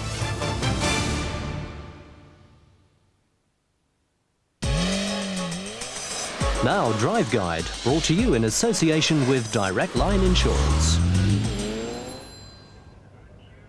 The Easter getaway means it's still extremely busy on London's roads this evening, especially on the motorway routes around London as people leave the capital. The motorway hotspots on the M25, junction 15 to 16, clockwise traffic still extremely slow there. And also the M4 is still very slow westbound heading out of London. Clockwise on the M25 from junction 24 right the way around to junction 28. That's from Potters Bar around to the junction with the A12. That's at a crawl. And the Dartford River crossing, southbound traffic is still queuing there. The Surrey stretch of the M25 still very slow through the roadworks section. That's junction 10 to 11, and the M1 northbound is solid from junction 6A up to junction 8. If you're travelling on the trains, though, good news, they're looking good this evening. Quick look at the cameras. I can show you the A40M the west way. That's still very slow westbound. That's it from me. Have a very good Easter. I'll be back on Tuesday. Until then, goodbye. Have a safe journey home with Drive Guide and Direct Line Insurance. If you've got a strong view on an issue and want to get your voice heard, then write in for our free shouting pack to Carlton TV, PO Box 101, London WC 2N 4AW. Back up with the help of BT in the community. Following Easter Monday's Coronation Street, the hypnotic power of Paul McKenna. What's your wife's name, by the way? Her name is... Surely you would know. Marigold. Perhaps not. At 9, is anyone better than Sherlock Holmes? Perhaps his brother can solve the mystery. Following the news at 10:20, a movie classic. For the first time, Ridley Scott's Blade Runner, the director's cut, uncut. I can see you! Sean Young and Harrison Ford in Blade Runner, Easter Monday on Carlton. Joe's behaviour is still very strange. Meanwhile, a happy event at last for the Sugdens. Emmerdale follows next. And over on 4, the news.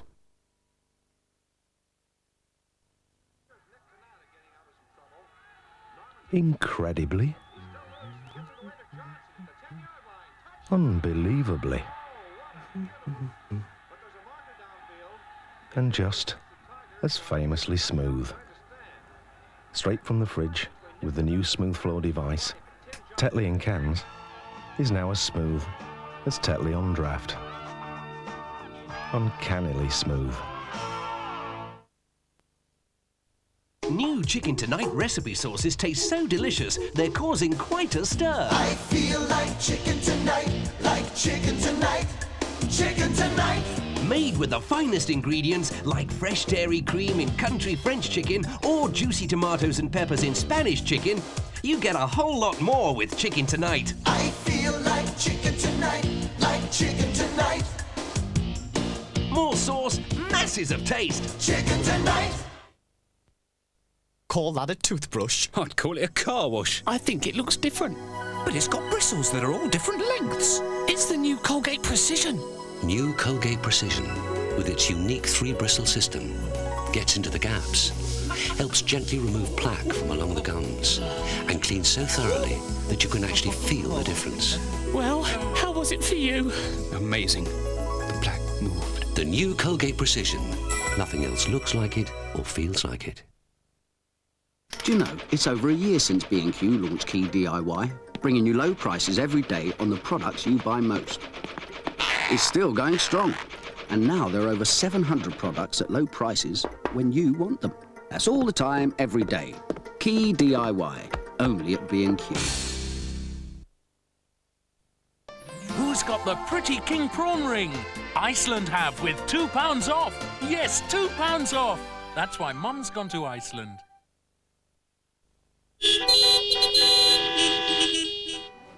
Churchill could save you money on your car insurance. Call one of our people now and see how much you could save. You'll be surprised. Call Churchill free on 0800 200 300 for an instant quote, even instant cover. Right? That's right. Free on 0800 200 300. Call Churchill now and see how much you could save. Free on 0800 200 300. Julia Roberts, she had to escape, but his love was beyond obsession. Movie premiere. Where is she? Sleeping with the Enemy, tonight at 9 on Carlton. And as well as our movie premiere tonight, there's the big race in half an hour and the bill at 8 o'clock. But now, Emmerdale.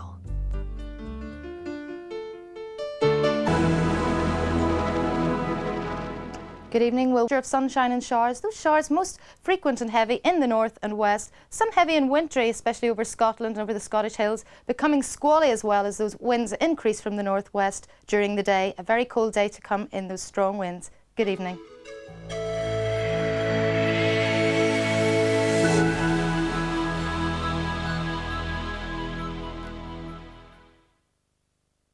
We're the Bee Gees and you're watching GMTV. Next week. Wake up to the beat with the Bills' Ackland and Brownlow. Go live to the Emmerdale Brat Pack who risk life and limb. Change your life with the psychic powers of Uri Geller.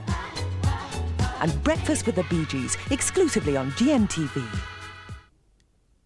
London Tonight reports the main news today here in the Carlton area next.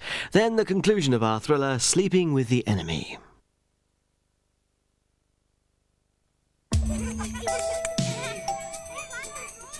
Here's the answer to everything you want from a car.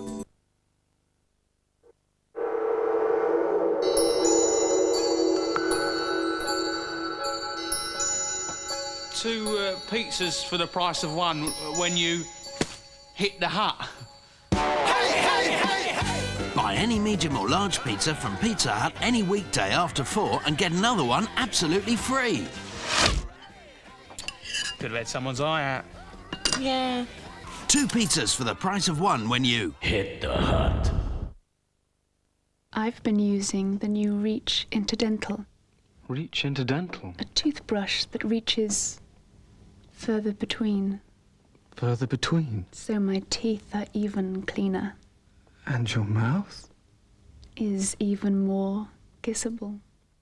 Reach cleans further between, so you can brush and kiss with confidence. Guess what I've been using? Oh boy. There is only one chocolate that feels like silk.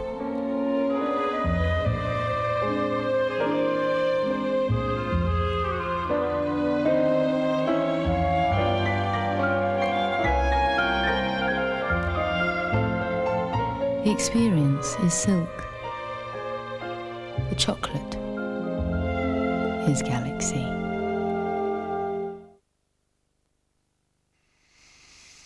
Do you like the fresh fragrance of spring in everything you wash? We've captured it for you in the fragrant fabric softener that goes into bold spring fresh. Or maybe you prefer the evocative fragrance of a summer meadow. If you do, you'll be pleased to hear we've captured that too. New bold Summer Meadow Fresh or Spring Fresh. Now there's a choice of freshness for your wash.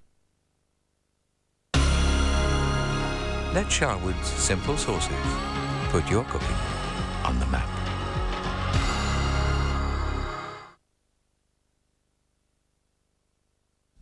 On Tuesday, Network First reveals the inside story of America's war against the Mafia, a battle fought with electronic surveillance and testimony from insiders. There's got to be blood in the sand. You got to participate in a murder. John Gotti would kill anybody, anytime, any place. He could be dealing directly with the President of the United States. They knew how to work the system. First of a 3-part series, Network First, The War Against the Mafia, Tuesday at 10:40 on Carlton.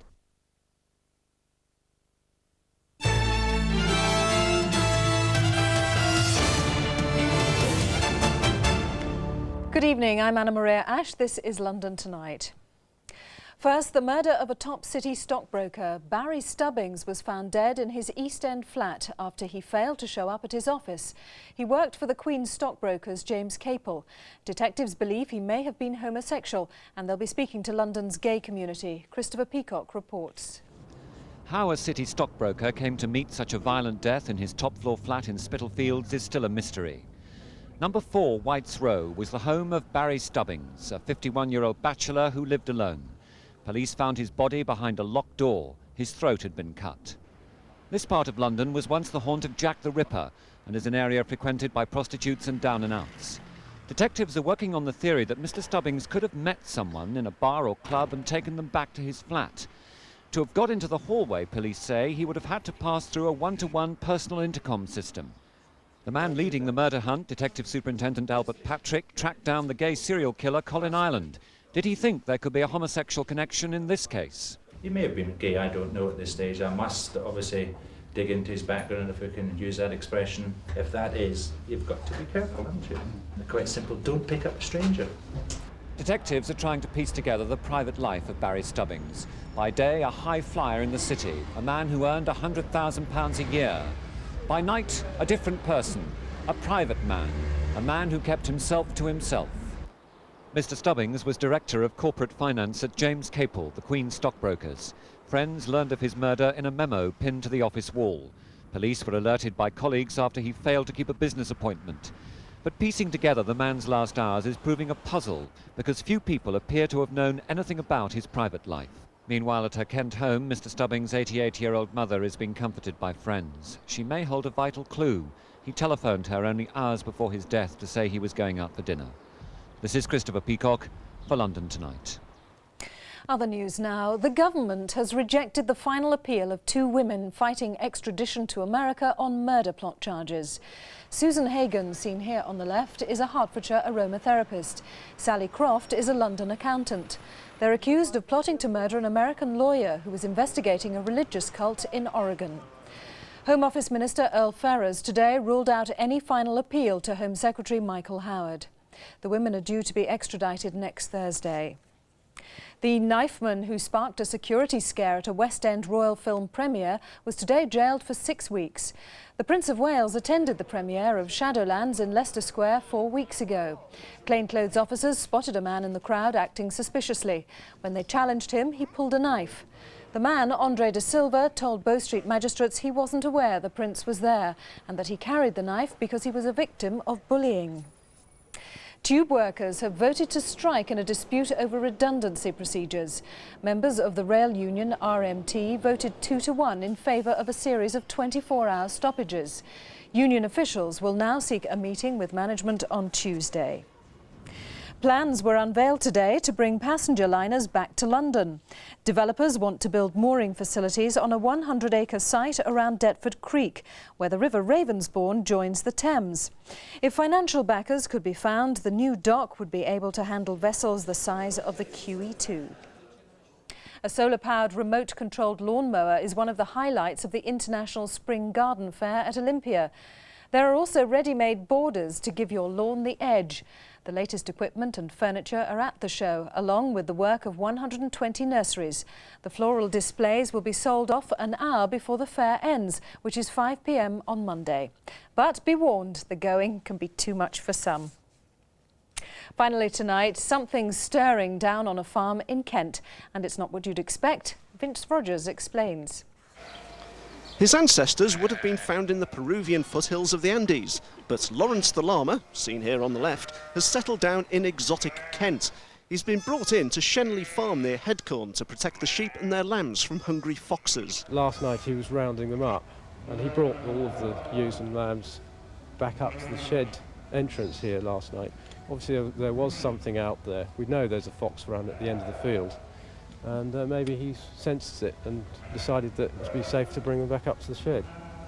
Lawrence was actually born in Britain and was brought to the farm 3 months ago. A llama is naturally aggressive to foxes, and his new friends at the farm seem to think he's just a sheep with a very long neck. If he does his job, he'll be saving sort of 30, 40 lambs a year. Lawrence gets on well with the sheep. The only thing he doesn't like is being rounded up to have his harness put on.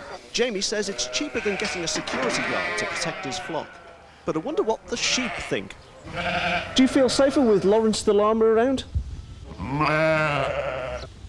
Thought so. Lawrence is definitely part of the family now. We wouldn't swap him for the world. So if there's any foxes watching this, you better stay clear of Shenley Farm in Kent, otherwise you'll incur the wrath of Lawrence the llama. In Kent, this is Vince Rogers for London Tonight.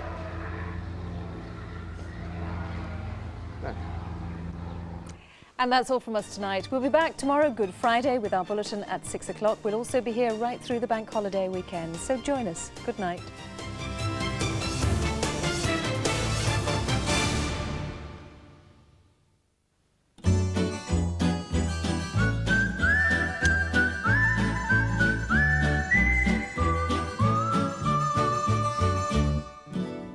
Hello, it's going to be very wet and very windy tonight, with those winds gusting up to perhaps 60 miles an hour and closer to 70 or 75 as you head towards the south coast.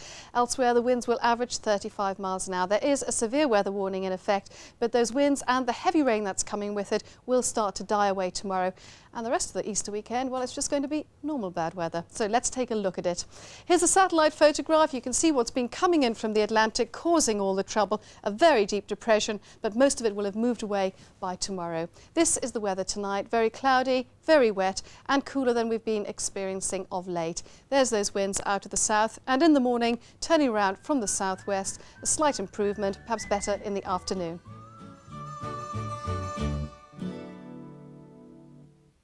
Following Easter Monday's Coronation Street, the hypnotic power of Paul McKenna. What's your wife's name, by the way? Her name is... Surely you would know. Marigold. Perhaps not. At 9, is anyone better than Sherlock Holmes? Perhaps his brother can solve the mystery. Following the news at 10:20, a movie classic. For the first time, Ridley Scott's Blade Runner, the director's cut, uncut. I can see you! Sean Young and Harrison Ford in Blade Runner, Easter Monday on Carlton. Big City at 11:30 goes to the premiere of the new Beatles film, Backbeats. But now back to our movie, Sleeping with the Enemy. We're ready for you. Sure.